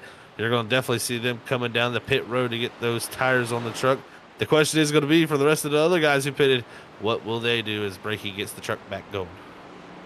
Logan Brakey has been trying to race so defensive with those older tires, and looks like he might have struck him bad here, as Nathan Smith right now, the 00, certainly is a driver that's trying to keep himself out of danger, but could be something to watch out for. Almost got some retaliation on the 2, got very close. Just let him know, hey, I'm not happy with the moment and movement and the contact that you've given me. But speaking of contact, this is what brought out the yellow for these drivers. Alexander Light just digging it down low and just bumps the 29, getting him sideways and bringing out the most recent yellow. Oh, man, unfortunate for Brakey, head first into the wall. Doesn't look like he actually got too much damage from that hit, but looks like he will lose, though, that lap there, trying to get turned back around there. As I don't know if they actually did let him know. Looks like he'll actually maybe be in the front of the pack unless he pits here. We'll see if he gets the wave around, but Brakey definitely losing out there as everybody's come down pit road. They got another set of tires, but say we get a few more cautions here, Sam. This could play into the guys that saved that set previously. And now another driver going with a risky call. James Loveland deciding to stay out. He's going to be about 23 lap, older tires. And for GT Irizarry, I think he might have just drove right on through, missing his box, or it could be a strategy call from the 14. Also my other question is here, I'm looking at this, it says that the 2 is pitted 4 times here tonight. I would believe these guys, every time they pit, they've took tires. So with 5 sets here tonight total, that should be their last set here. If we are to get a caution, and those other guys that have a set left, they are going to be grinning when that yellow comes out, if it does. So Alexander Light's only coming to pit road 3 times. And as well, GT Irizarry still has a set to work with. So there's a handful of drivers in some good positionings. If we get a late yellow, if we're saying like 20 to 30 laps, and then we stay green. But I've got a feeling if we get a yellow here in about anywhere from 20 to 30 laps, we're going to see overtime with the way that these drivers are going to be aggressive on top of one another. Yeah, I would not doubt that. The how aggressive this is going to get, I think the admins are going to have to be on top of their stuff for sure here to even see how this all plays out. And I think this might actually be even a perfect time to give a shout out here to one of our new sponsors here, Sam, and that's Admin Box. Admin Box is built by iRacers for iRacers, and league and hosted sessions. What's the goal of the admin box? Is to make race control as easy as possible. The admin box connects via USB. It has featured pre-programmed commands with no key bindings for race control, so you can have multiple things to clear black flags. It is a great asset with LED backlighting. You're definitely going to want to go check them out at admin box there and use that discount code FFB slash box with 2 X's there, and go check out the admin box. You'll definitely will enjoy that, as they just came out with their version 2 of the admin box. So cool stuff there. Is thank them for coming on board here as a sponsor, Sam. Hey, speaking of 2, go get yourself a gamer 2 from ButtKicker. Feel what you've been missing. ButtKicker, one of the longest sponsors we've had here at Freaky Fast Broadcasting, as Logan Breaky doing a little bit of do-si-do through the middle of the field, trying to get himself back onto the lead lap. But for the drivers that are, if you want to get a little bit more enhanced, to ButtKicker to feel the sounds instead of just hearing them. Use our promo code FreakyFast20 for 20% off at your purchase. Thank you to both of those sponsors. As the driver's getting set, ready to go, Danny Cochran, GT Irizarry. Irizarry on those older tires on the 14. And here comes Cochran. He'll try to get a gap as Smith fell all the way back to 7th place, trying to get a little bit more damage repair, but we are green and not a good launch for the 14. Yeah, and the Tamer is the driver that kind of really stuck up the bottom there about a couple car lengths back. I think he was in the wrong gear there to go. It really helped that that outside line who didn't have GT Irizarry go the fastest either there. So kind of a few bad restarts for some guys, but Irizarry holding on with the motor tires. Is up front is Cochran and Forbes trying to go at it here and duel for the win. And John Forbes trying to keep it close. The gap between 2nd and 3rd going to be about a half a second, but for the lead, it's right on top of one another. And John Forbes, after seeing the contact into his teammate, how much are they going to be playing nice? Trent Jump gets loose. Well, I reckon behind. Going to be Christopher Norris down in the inside lane as the yellow flag comes out. That's no surprise. GT Irizarry kind of clogged up the rest of the field, and Tamer's clog up. It was bound to happen. Yeah, that was bound to happen for sure, like you said, Sam. And, you know, this caution here, not going to help those guys that have the extra set of tires. Maybe GT Irizarry could possibly think about coming down here. But, man, I don't know if anybody like Trenton Jumper or someone who has made 3 pit stops that just pitted the last time will be coming down. Not enough laps here on the tires to even make a difference. So we'll see if someone like Irizarry, who could possibly be the only person to do it, but he may even wait here also possibly, because I don't think this is the last yellow we're going to see tonight is this race. And I think the tempers and frustration are just going to pick up for each and every one of these drivers. Yeah, I mean, I'm not surprised by this wreck, but I wouldn't, if you're expecting to use your last set, you want to save it for the final 30 to 20 laps. It's going to give you a decent amount of time to go through this field. You're going to have such an advantage over everyone else. That's what you're banking on, is that timing of the yellow around 30 to 25 laps to go, which is going to be almost yellow coming out after about a 3 or 4 lap run, just to give a slight advantage to go through this field and enough time to go through this field. As Christopher Norris into pit road to get his repairs done. Oh man, this is those are the mind games for these drivers on how you want to place yourself. Right now, Ethan Smith still in a good spot to be making himself into the final 4. As more drivers get taken out of this race, the better chances for Ethan Smith to point his way in. Well, let's finish off our sponsors as we've got the time to do so. Coming up to 40 laps to go, and that is with Advanced Sim Racing. You got your admin box, you've got your iRacing iFlag, and you've also got your ButtKicker. Well, to finish it off, you got to attach it to something, and that's where you go to Advanced Sim Racing. They've got racing chassis as well as that monitor stands, racing wheels, get yourself pedals. They've got it all. It's your one-stop shop for sim racing, Advanced Sim Racing. Go use our promo code FreakyFast5 for 5% off at our purchases. Big thanks to all the amazing sponsors that we have here on Freaky Fast Broadcasting, as well as all the amazing sponsors that are here for the NAISCC Race Car Graveyard Truck Series. Monday nights have been some of the best racing over the past season and this season. It's been a blast covering all these drivers. Again, for this league of the NAISCC Race Car Graveyard Truck Series. We've got Race Car Graveyard, LP24 Clothing, that is Saxy Diecast, as well as Hot Lap Designs, and a sponsor we didn't get to, but I do want to give notes to, that's North Star Designs. North Star Designs, place to go get your graphic designs, that of logos, websites, and more. Whether you're needing to stand out, just remember, look to the stars. North Star Designs. Go to their Twitter at that of TWNORS, as well as that is their Twitch, or go over to their Instagram. Look up North Star Designs to go get your graphics settled there. Big thanks again to all the sponsors, but Zach, less than 40 laps to go when we go green. The pressure is on for these drivers. For that of John Forbes, he can't make any mistakes because Kralik, third position, he can try to steal that final spot away. Yeah, look at this. Aaron Kralik there up in the 01 machine. What a story this would be if he was to steal this one away, lock himself into the Final Four, going off into Homestead next week. That would be, I think, the story of the season, man. So we'll see how he can do here. He's positioned himself well. And I tell you, these boys up front, they've been pretty feisty tonight. It could possibly get where they get a little bit of beating banging going on, and Kralik might sweep in and steal the show here, Sam. I tell you, that would be quite the story. Certainly would be. Danny Cochran, John Forbes, Aaron Kralik, as well as Trenton Jump, Jason Tamer, Ethan Smith, that of Thomas Walter, GT Rosari, Jarrett Talmadge, and Alexander Light, your top 10. Well, that of Thomas Green, he's looking like he's outside, and it's been a miserable day for himself. John Forbes is inside of our top 4. Trenton Jumps inside of our top 4. Ethan Smith's in front of our top 4. But Eric Kralik, Eric Stamp, if they win, they can bump someone out. And once again, Tamer slow on the restart.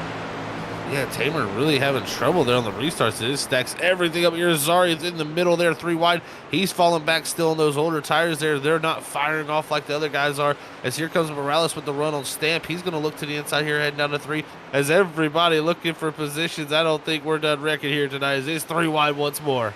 All 3 wide on the exit. Morales chucks him up, spin, spill, contact. Loveland holds on, and we stay straight in green. But certainly a scary moment. There's going to be Thomas Green in 14th for that of the 15, and for that of Thomas Green, he took on the pressure. He took the number of the 15. Our season 1 champion, Vincent Sora, rocked the 15. We didn't think anyone was going to touch it.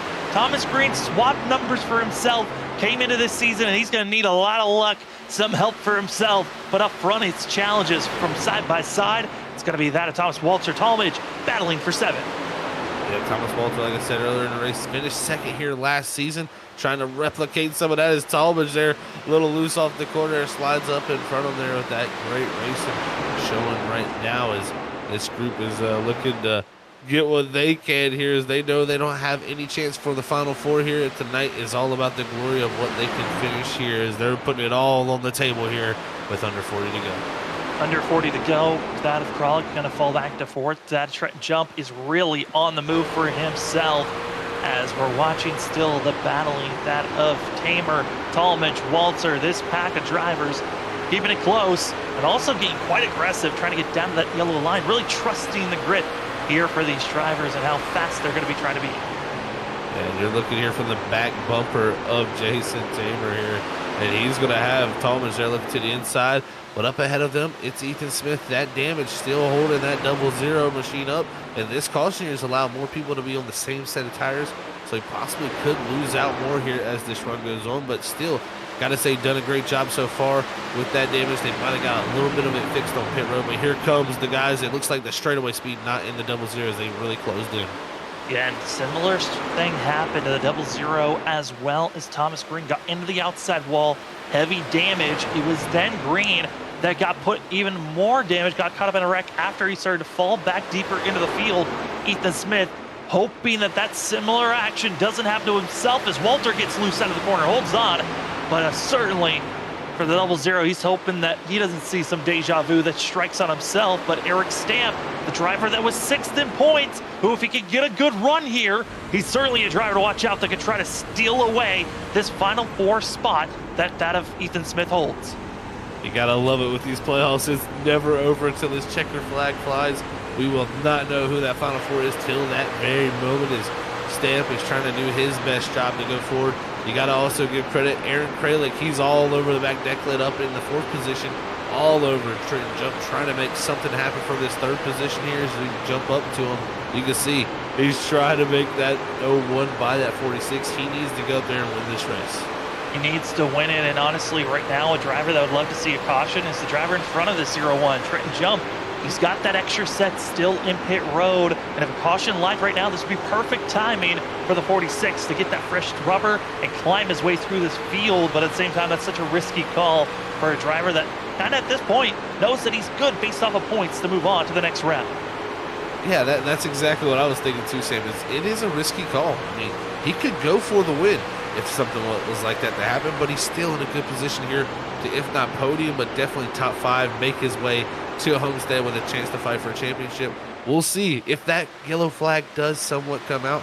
Will he risk it? That is going to be the question, I think, on everybody's mind if a yellow flag was to fly, because I tell you, the lap times are starting to fade away from these tires. It would be very nice if he could put a new set on. It'd be a very interesting situation as a driver. You always want to be able to go fast and make up spots. Make up every position possible, and some drivers that have been making some great surges forward. That battle for 7th that we were watching for quite a while, those are where the drivers that are on the biggest move of the night. That of Jason Tamer up 9 spots. The 53 of Eric Stamp up 11 positions from where he started. And then Thomas Walter, who did not qualify, up 12 positions. Our biggest mover is that 57. Yeah, all this group right here really has fought hard all night to get where they're at. And look at this. It's really being bottlenecked by that 00 here. Is now Stamp trying to take advantage of that. He gets the big run off of 2. Does he look to the inside here? No, he's going to look to the outside of this 00. That almost put him up into the gray stuff and almost up into the wall. He's got to reset here coming down the front straightaway and look to make something happen down in 1 and 2. Luckily for himself, he's cleared Tamer now as he goes into 1 and 2. He looks to get in that high side. That's a very risky move to go that high up into the gray. It is very, very low grip up there. Well, you see these runs, and that's why he goes up there. The risk is worth it, and Eric Stamp having it down low, thinking that he can get clear enough, and it also helps in the fact that Ethan Smith doesn't have that straightaway speed. That's why that little bit of a give up on those corners, maximize on the straightaways. Thought it was going to work out that go-around, really didn't. I feel like Eric Stamp, yes, he's found that speed in the run these last 4 laps, but I think he might have just killed his run for the rest of this race. Yeah, that was an interesting scenario there. Had a great run off of 2, then went to 3, and it just seemed to die out for him there. It seems like for the 00, he can really make pace through 3 and 4 where it's more banked. It seems like more of a momentum corner. Whereas 1 and 2, you slow down a little bit more minimum speed. You have to build up those RPMs. So it could be hurting that car where down the back straightaway, he is very, very slow compared to these guys coming up out of 2. So right now, again, though, Stamp going for it. We'll see if he can make it happen this time down into 3. Tries to slide up, but he should have the power here with that truck being clean. Trying his best, and there we go. Clear and gone up to 6th place. Eric Stamp, next driver he's going to try to get up to, going to be that of Talmadge, who's going to be finding himself about almost 3 seconds ahead of this 53. But we're coming up to the final 20 laps of this race. And I got to say, for Ethan Smith, certainly not the way that he thought the end of this race was going to go with the speed he had early on. The drivers that are feeling comfortable up front, that is Danny Cochran, John Forbes, just running and wait until this race gets to the end. Yeah, these two, they're looking to make a trip to Miami next week and put that on their calendar here, along with Trenton Jump back in that 3rd position behind them, trying to do the same thing here as these guys. Got to feel very confident right now running in these positions as the laps wind away. But if you're those 2 up front, you got to think if that yellow flag flies here, you're going to be worrying about who comes in, because that number 46, he has the tires. There's also other drivers out there who have it also, so somebody will take advantage of it. It's just going to be who does it, and the question of if the caution flag flies. Now, because it's so late into a run, if a caution was the line now, we'd be down to just 15 laps to go in this run. I don't even think you really want to try to take that advantage if you're Trenton Jump or even that of Jarrett Talmadge. I mean, maybe Talmadge would think about it, but that is a lot of ground that you'd have to make up in just a short amount of time. So I don't know about these drivers at this point. They needed that yellow to strike just about, I would say, 5-10 laps ago if they wanted an opportune time to really run down the rest of this field. But Now, you never know what could happen. 21, I mean, that down to 19 laps to go, and shrinking is the opening for that of Aaron Kralik. Fourth place runner needs a win to bump out that of Ethan Smith from that final 4 spot to make it and race for a championship. And right now, Ethan Smith, he's in some trouble. He's got some drivers that I'm curious of how aggressive they want to race around a driver that is currently in a position to race for a championship. Yeah, that's always the question, is who will race you like what when you're in these positions for these possible scenarios with championships. Some drivers will race you very differently. Some drivers will race the exact same way they do each and every week. So it's going to be interesting to see who gets aggressive. It looks like Dingler trying to make a move on Walter there, just didn't have enough of a run there to get to the inside of that 57, as these guys have ran up on this 00. They also got Alexander Light there in the 97, along with Dakota Mees there in the 5, directly behind this group. I tell you what, also up front, our leader starting to get a little bit of pressure. It's down to 3/10 as John Forbes must have found a little something, maybe saved a little something here for this run, as Danny Cochran sliding back into the clutches of this 11. I know, hearing over practice and listening to the drivers over the radio, there was a lot of conversation for Danny Cochran of trying to figure out some speed and where he felt like he was losing it the most. And the area where he felt like he was losing the speed was through turns 3 and 4, but it seems like right now John Forbes has found that exit run out of turn 2, as we keep our cameras back here watching this group. But I gotta say, for our leaders, this is where we need to move to, and that's where we are. John Forbes ducking it down low. The 11 says, I don't want my fate to be sealed by points. Let's lock it in, and throws the 2 into the wall. Oh man, that's a body slam right there if I've ever seen it. And Forbes definitely said he was going to make that pass. He was not going to take a chance of not making it. Uses Cochran there a little bit as his brakes, and you got to think the 2 is not going to be too happy about that, and possibly going to be thinking about that heading into Miami. But that means everybody's going to be mad at each other if you think about it. I mean, look at the relationships we're going to have here, possibly for our Final 4 the way it is right now. Trenton Jump, Danny Cochran, we know their story this season. John Forbes, Danny Cochran now making contact, and Ethan Smith and Danny Cochran making contact. So I tell you what, that if it sets up the BV's Final 4, Sam, it's going to be a drama-filled Final 4. I mean, everyone wants the championship, but I feel like Danny Cochran's probably got the biggest target on his back, especially with the suspension of intentionally wrecking Trenton Jump. And I mean, one of those things where for Danny Cochran, he made the contact with John Forbes' teammate. It makes sense, you know, get a little bit payback now. Maybe we'll say, let's have an equal fight, have a truce going into that final race in Miami, but you never know if, you know, some drivers might think about, well, you just hit me for no reason. I hit your teammate. That doesn't give you the right to hit me. Yeah, I think that's what the 2 might be saying after this is all over with. You know, that's our deal, not your deal. So we'll see how that all plays out. It's always the interesting part after these races, going back and seeing the old watering hole talk. You know, it's just everybody trying to explain their situation and what they thought. It's going to be fun to see, I think, this week heading into championship week at Homestead Miami. Miami is going to be a fun one to watch. If you've been seeing here on Freaking Fast Broadcasting, Miami and Homestead, it has put out some of the most spectacular racing. The Progressive Banking has put on some amazing shows of 3-4 wide racing action for championship runs. We've seen spectacular storylines come around. Next week is going to be a good one. You don't want to miss it, but here tonight, 10 laps to go before we go from 8 drivers in the playoffs to our final 4 that will race for a championship. And it's John Forbes up front trying to lock it in for himself. After seeing Danny Cochran trying to lead and go for a win for himself, Forbes said no, dumps him into the wall, and now it's on to see how these drivers can finish it out. And as well, when this race is over, don't worry, the conversation doesn't end. We're going to have our post-race show where we'll talk to our top 3, and I think for Trenton Jump, especially for our top 2 of Danny Cochran and John Forbes, if they finish where they lie, these conversations about get hot and heavy about how their championships are looking like in next week.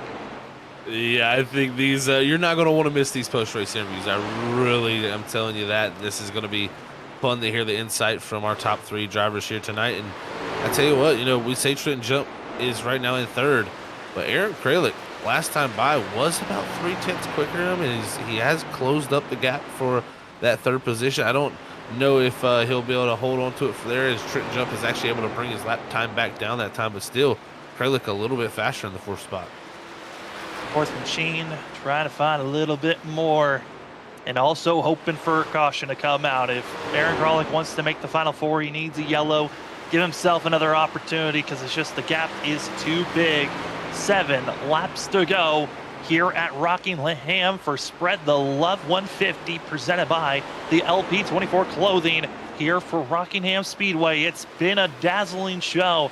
Not as many cautions as we had for that at season 1 for this series, but it certainly has been a lot of big wrecks, controversial impacts, and now to see who's going to make it on. 6 laps to go, and John Forbes is looking good for the 11.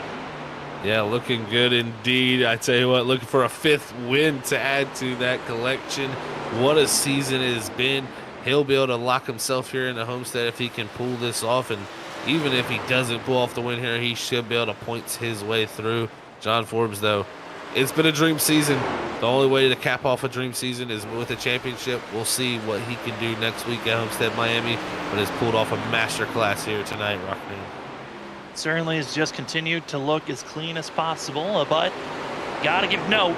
Yes, it's 5 laps to go, but if a yellow strikes at this point, we would go into overtime, and there's some drivers that are battling extremely close with one another as John Forbes continues to put drivers a lap down. The battling for 6th is getting hot and heavy, as well as the battling for 3rd. They are keeping it close, and I gotta say, Zach, some of these drivers have been running so hard against one another for positionings, I'm pretty sure we could see overtime here. Yeah, I tell you what, we know how it works out here on Monday nights. These guys go for everything, especially when the these laps to go click away. Everybody starts to send it a little bit more. You're seeing here Kralik now. This is where it could come from, this battle for 3rd. What is he going to do? I don't know if it's not going to be enough to get him into the final 4, but he's definitely going to want a podium here, at least for some momentum. Give him every opportunity, every chance to just go for the run here. 3 laps to go for John Forbes, and he hopes to get the white flag. If a caution comes out, though, with 2 laps to go, we go into overtime. But if we get the white flag, any contact throughout the field, we stay green. It's all about where you finish at the end of the day. And for John Forbes, he's getting that 2 laps to go marker. This is the lap where the pressure's on. He does not want that yellow. No, he does not indeed. He wants to get back around one more time, and he'll know that this race is in his hands. He's got the gap. He just needs to get back to see that white flag as the battle continues on behind him. I think Kralik, though, just not able to get the run he needs to set up his 46. And out of turn number 4, John Forbes, the man who's won the most this season with 4, gets our Fletcher Flores white flag. He's got 4 more corners to survive to get his 5th win of the season and the momentum going into Miami.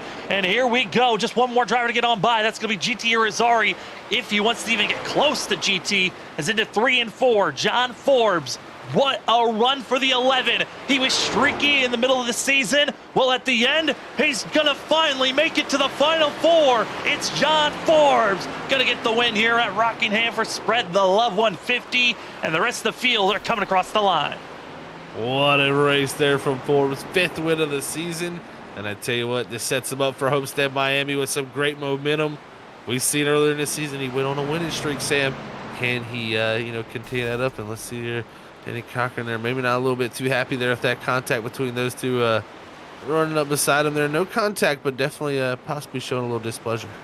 Yeah, not happy about how this run's been going, but I know for a couple of these drivers, watch out for that 0-0 in the 2. As I know Ethan Smith felt like he should have won this race. He gave a couple of displeasure moments and movements and hits.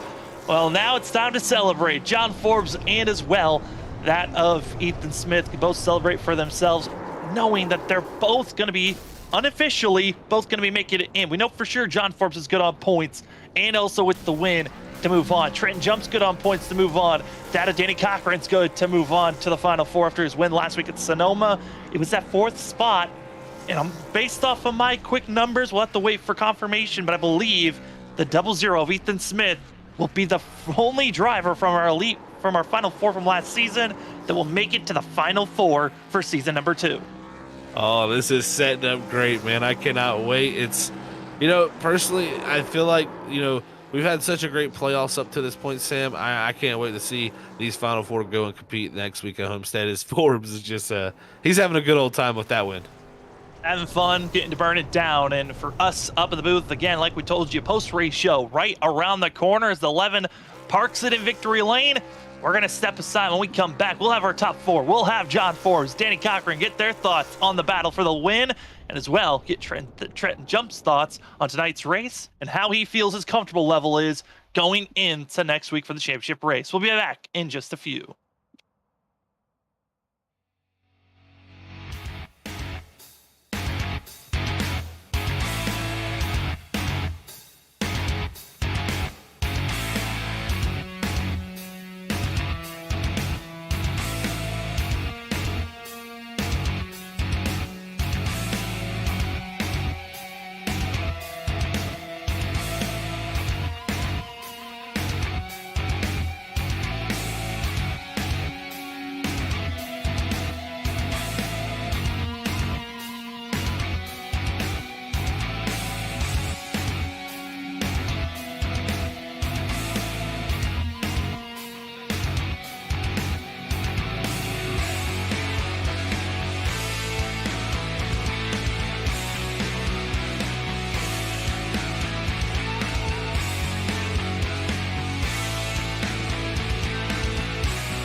Welcome back, ladies and gentlemen, to the Freaky Fast Post Race Show as we're up in the booth with myself, Sam Dyer, Zach Hall, and as well Robert Moyer running productions. And what a race we had tonight, setting up for a fabulous Final Four race, championship race next week, where some of the Final Four contenders, I think all of them now have storylines of being mad and angry at one another at some point this season. But we're going to start things off with third place runner, that Trenton Jump, to get his thoughts here at the Rock, and as well get thoughts on how he feels going into the championship next week. Trenton Jump up in the booth. It's Sam and Zach. Trenton, what a good run for yourself. Third place finish, but man, how was handling the Rock this evening? You know, it wasn't as bad as I thought it was going to be. I think the new tire updates have helped us place a lot. Every other time I've raced here, it's been pretty much like a dirt track. It's been so loose, so it's pretty tight this time around. So it's pretty drivable, and as the race went on, the line moved up, and you could run multiple lines. So yeah, it really wasn't that bad. Yeah, definitely. I'll tell you what, Trent, great job, man, getting yourself into that Final Four here with a solid run here tonight, man.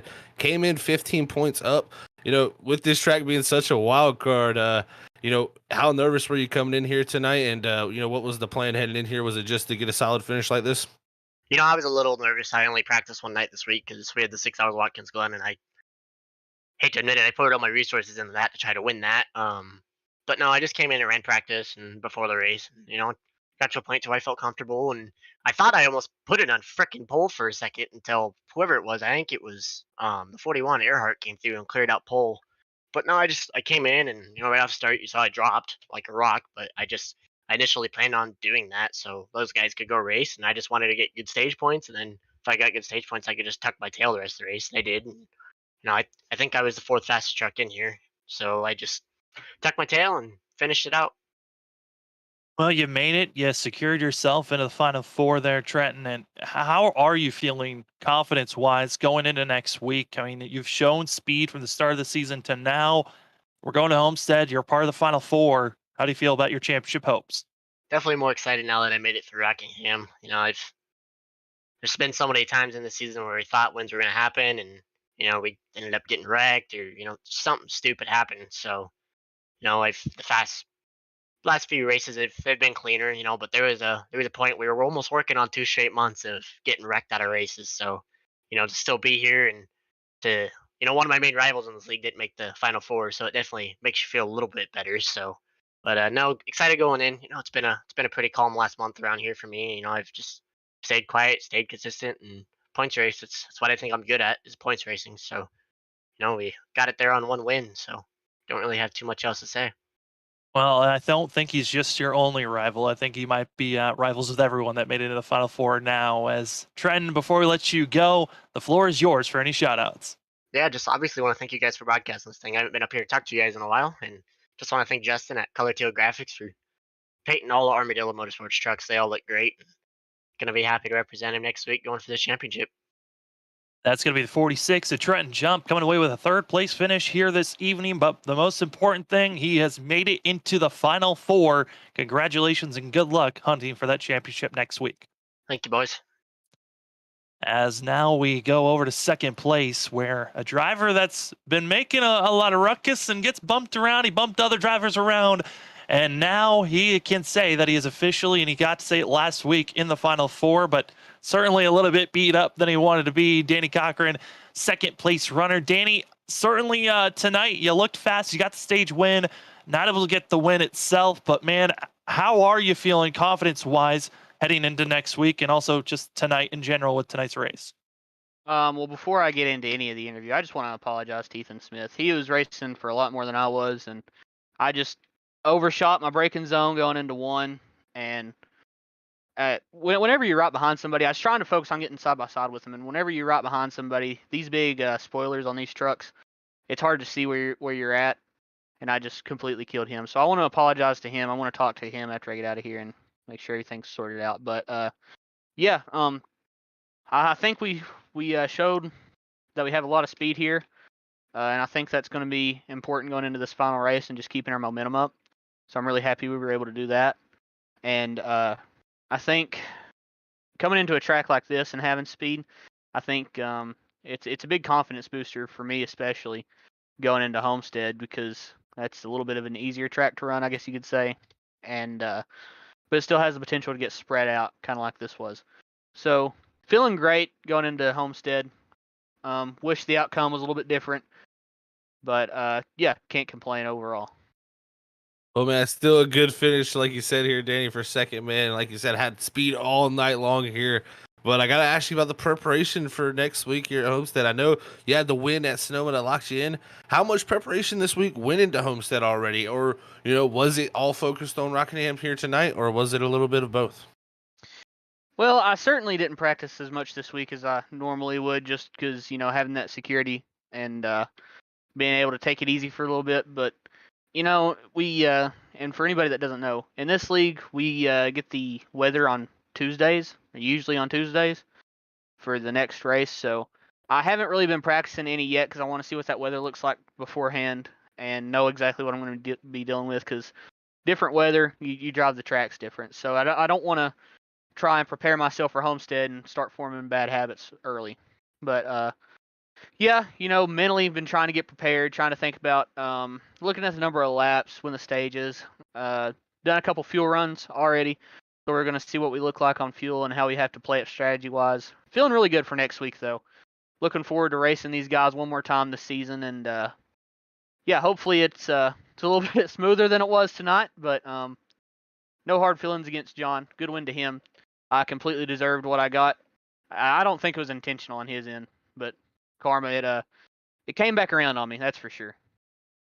Well, Danny, I mean, this season certainly has had its ups and downs, but man, going into next week, it's going to be a spectacular one to watch. And any final thoughts that you want to be putting out there before heading into next week? Gosh, I don't know. It's just going to be a race of attrition, like it always is. Just keeping the truck clean and trying to stay, not even necessarily in the lead, just in a position where you can get the win. Don't push the equipment too hard and burn the tires up, and just trying to keep everything clean and smooth next week for the big prize. Well, Danny, congratulations again on last week's win that locked you in. So you had that knowing that you were already into the Final Four. But before we let you go, the floor is yours for any shout-outs. John Forbes, great run by him tonight. He had the long run figured out, as we saw. I guess I just pushed my equipment a little bit too hard on the start of the run. Didn't think I did, but he was certainly there at the end, a lot more so than I was. Secondly, Ethan Smith, I want to apologize to him yet again. We've raced one another clean for 2 seasons, and I didn't mean to get into him there. Just a dumb move on my end, and I'll talk to him after the race or after the interview's over. But other than that, Buddy's Custom Baits, Pittman's Pallets, all that good stuff. All those guys putting their name on the car, and you guys for broadcasting, putting on the show every week. I'm sure we had a pretty good one tonight. Looked like a lot of excitement all throughout the field. So yeah, I believe that about does it. Thank you all.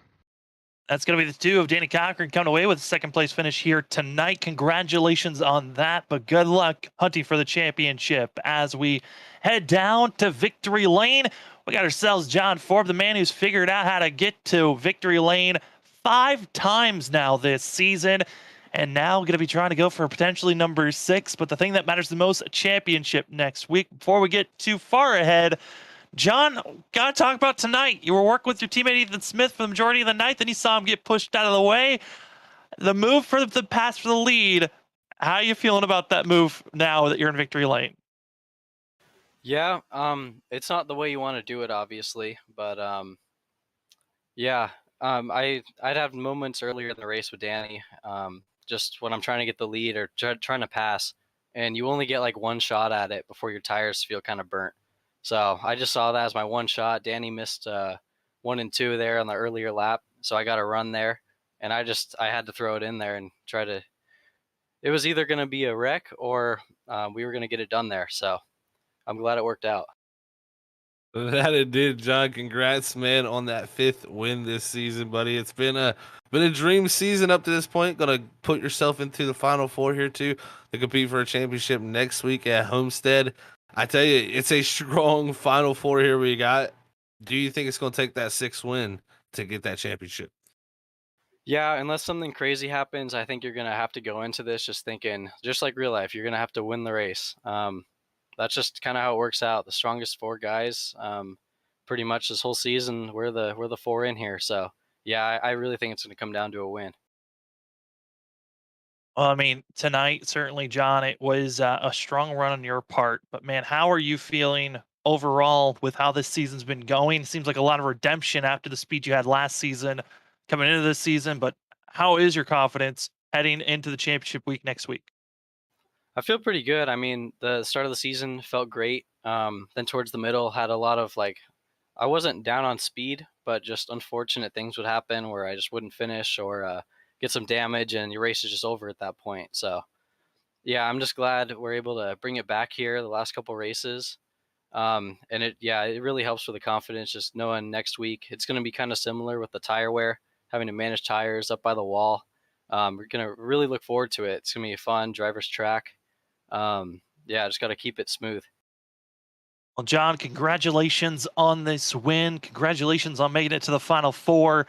And before we let you go, the floor is yours for any shout-outs. Yeah, I just want to thank Ethan. It was great working with him all week. Sucks we couldn't have Cody out here tonight, but I want to thank all the friends and family watching. I want to thank you guys for putting on a great broadcast every week. It's going to be fun to watch it later.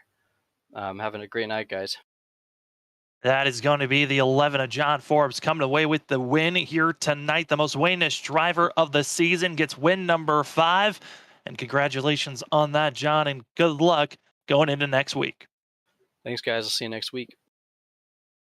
Well, Zach, I mean, tonight, as we get to take a look here at the unofficial results of the night, I mean, certainly a wild race of lots of different playoff contenders getting contact issues. The driver that gets it done is John fourth, Danny Cochran in second, Trenton Jump in third. Aaron Kralik is going to come away with fourth, just not good enough for the 0-1. With Eric Stamp in fifth, again, another one of those drivers, just not a good enough run to make it into that of the final four. With Jason Tamer, that of Jarrett Talmadge, as well as Ethan Smith, who we believe unofficially should have been the driver that makes it into the final four based off of points. Then you got Tyler Dangler and Logan Brakey finishing out the top 10. For the rest of the field, I think the one that's circled has to be 16th runner, that of Thomas Green.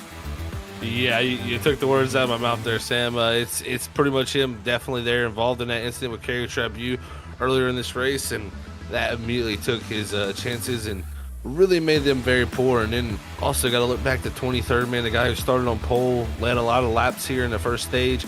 Trevor Earhart back there in 23rd. Not in the playoffs, but, man, again here, Rockingham coming up short after really showing a lot of speed. It's got to be tough on him, but we'll see what he can do to bounce back possibly in the last race of the season to carry some momentum into the next one. Man, this is going to be a fun last portion of the season. Just cannot believe that unofficially, again, as we're still waiting for official call on who's in the final four, but the drivers that are in that we know for sure, I mean, John Forbes, Danny Cochran, two drivers that missed out on the final four last season, they made it to this same point. They've both got the wins and secured themselves on wins. They're going to be moving on to the final four. Then you've got the rookie Trenton Jump, who came in and immediately was kind of turning heads for the 46. And then Ethan Smith, who we believe is going to be the last driver to point his way in. He made it to the final four last season. He came up shy. Could this season be the time for the 00? It very well could be, Sam. He's positioned himself very well, and looking at tonight, how well he ran here tonight, just that little bit of contact, he's gonna have a chip on his shoulder, I think, especially knowing how good he could have ran tonight and getting that contact. It's gonna make him want to win this thing even more here because that contact came from the two. That's gonna be one of his competitors in this thing. He's also gonna have to beat a teammate, so he'll have somebody really good to practice with all week.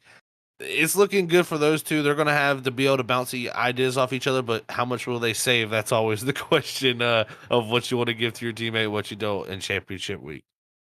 Well, Zach, as we're coming to a close here on our post-race show, final thoughts of the night, and man, what a night it was. Yeah, what a night it was indeed. It was all over the place. I mean, Rockingham is normally, a track that, personally, in my opinion, doesn't usually put on the greatest race. But tonight, I feel like the racing all around was really fantastic. So the updates iRacing has brought, Trenton Jump alluded to it. It made for some really, really good racing here tonight where guys were able to make passes and go through the field. So really enjoyable race here. And also just congrats to the Final Four, man. This is what it's all about here. Going into this upcoming week, there's a lot of preparation these guys are going to put in to prepare and get ready for that race at Homestead. And what a track at Homestead to pick for the final race. It's personally my favorite one to do battle on at a championship style event because I feel like it gives the most options to the drivers out there. It's going to be a good week of build up here, and I tell you what, whoever wins of that final four next week is definitely going to earn it because all four of them are deserving. They really are. They've all shown highs, lows, and overall just keep on fighting mentality, and here tonight we got to see that as well. Got to feel bad for some of the drivers that are not going to be moving on to the next round. I think the biggest one, again, Thomas Green, not able to move on. Eric Stamp, Aaron Kralik, got to give big credits to those two. Strong runs, just not enough points for themselves. And Anthony Gaudio, got to give the 3 big kudos for making it to the final 8. Wasn't able to make it for any of these races, but that 3 certainly had a strong end to the regular season for himself. Well, for us here at Freaking Fast Broadcasting, the coverage continues on throughout the week. We will have a break tomorrow, but we got short track racing action for MRS, that of MRRS Super Late Model Racing action at Dover. Then we got ourselves the start of a brand new season. It's the Stars and Stripes Cup Series. They are back. We got to see a little preview of the shootout last Thursday, but it's now official. The season begins this Thursday. And then to finish out the season, the first race of our championship weekend, it's going to be that of Saturday for the WSSR World Series of Sim Racing. They are going to be putting on a show as it is going to be the last race of their short season. That's Vincent Sora looking good to clinch up that championship. And then we got ourselves more racing on Sunday, but we got the best thing on racing on Mondays, the NAISCC race car graveyard truck series. Zach, next week, I mean, Homestead, we've hyped it up, but certainly the 4 drivers are looking so strong.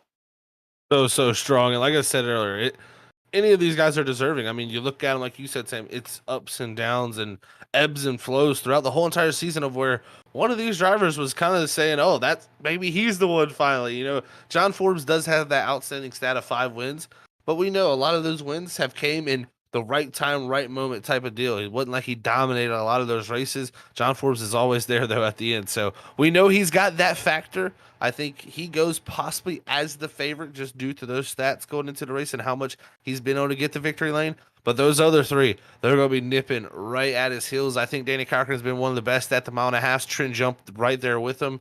It's a complete wash-up at this point because Ethan Smith, he's been right there with those group 2. So, again, this Final 4 here, probably the 4 that are most deserving right there in this group. And I can't wait to see them all do battle, man. Well, if you look at the points overall, they are the 3 drivers that have really trickled to the top and have looked so strong for themselves. And they've done it again unofficially, but it will be confirmed by next week. But based off of wins, Danny Cochran winning at Sonoma last week, he's into the Final 4. We also are going to be seeing John Forbes, the winner from tonight. He's locked into the Final 4. Based off of points, Trenton Jumps locked into the Final 4. And that last spot, based off of bonus points, stage wins, and finishing position here tonight, Ethan Smith bumping out Thomas Green for that final position. And it's all going to be here on Freaky Fast Broadcasting next Monday night, Season 2 of the NAISCC Race Car Graveyard Truck Series. It's the championship race, and we hope to see you then. For tonight, we say goodnight, but for the rest of the week, we hope to see you throughout all the racing this week. Thank you for joining us. See you next week for the championship race. Good luck to our Final 4. Homestead, we'll see you then.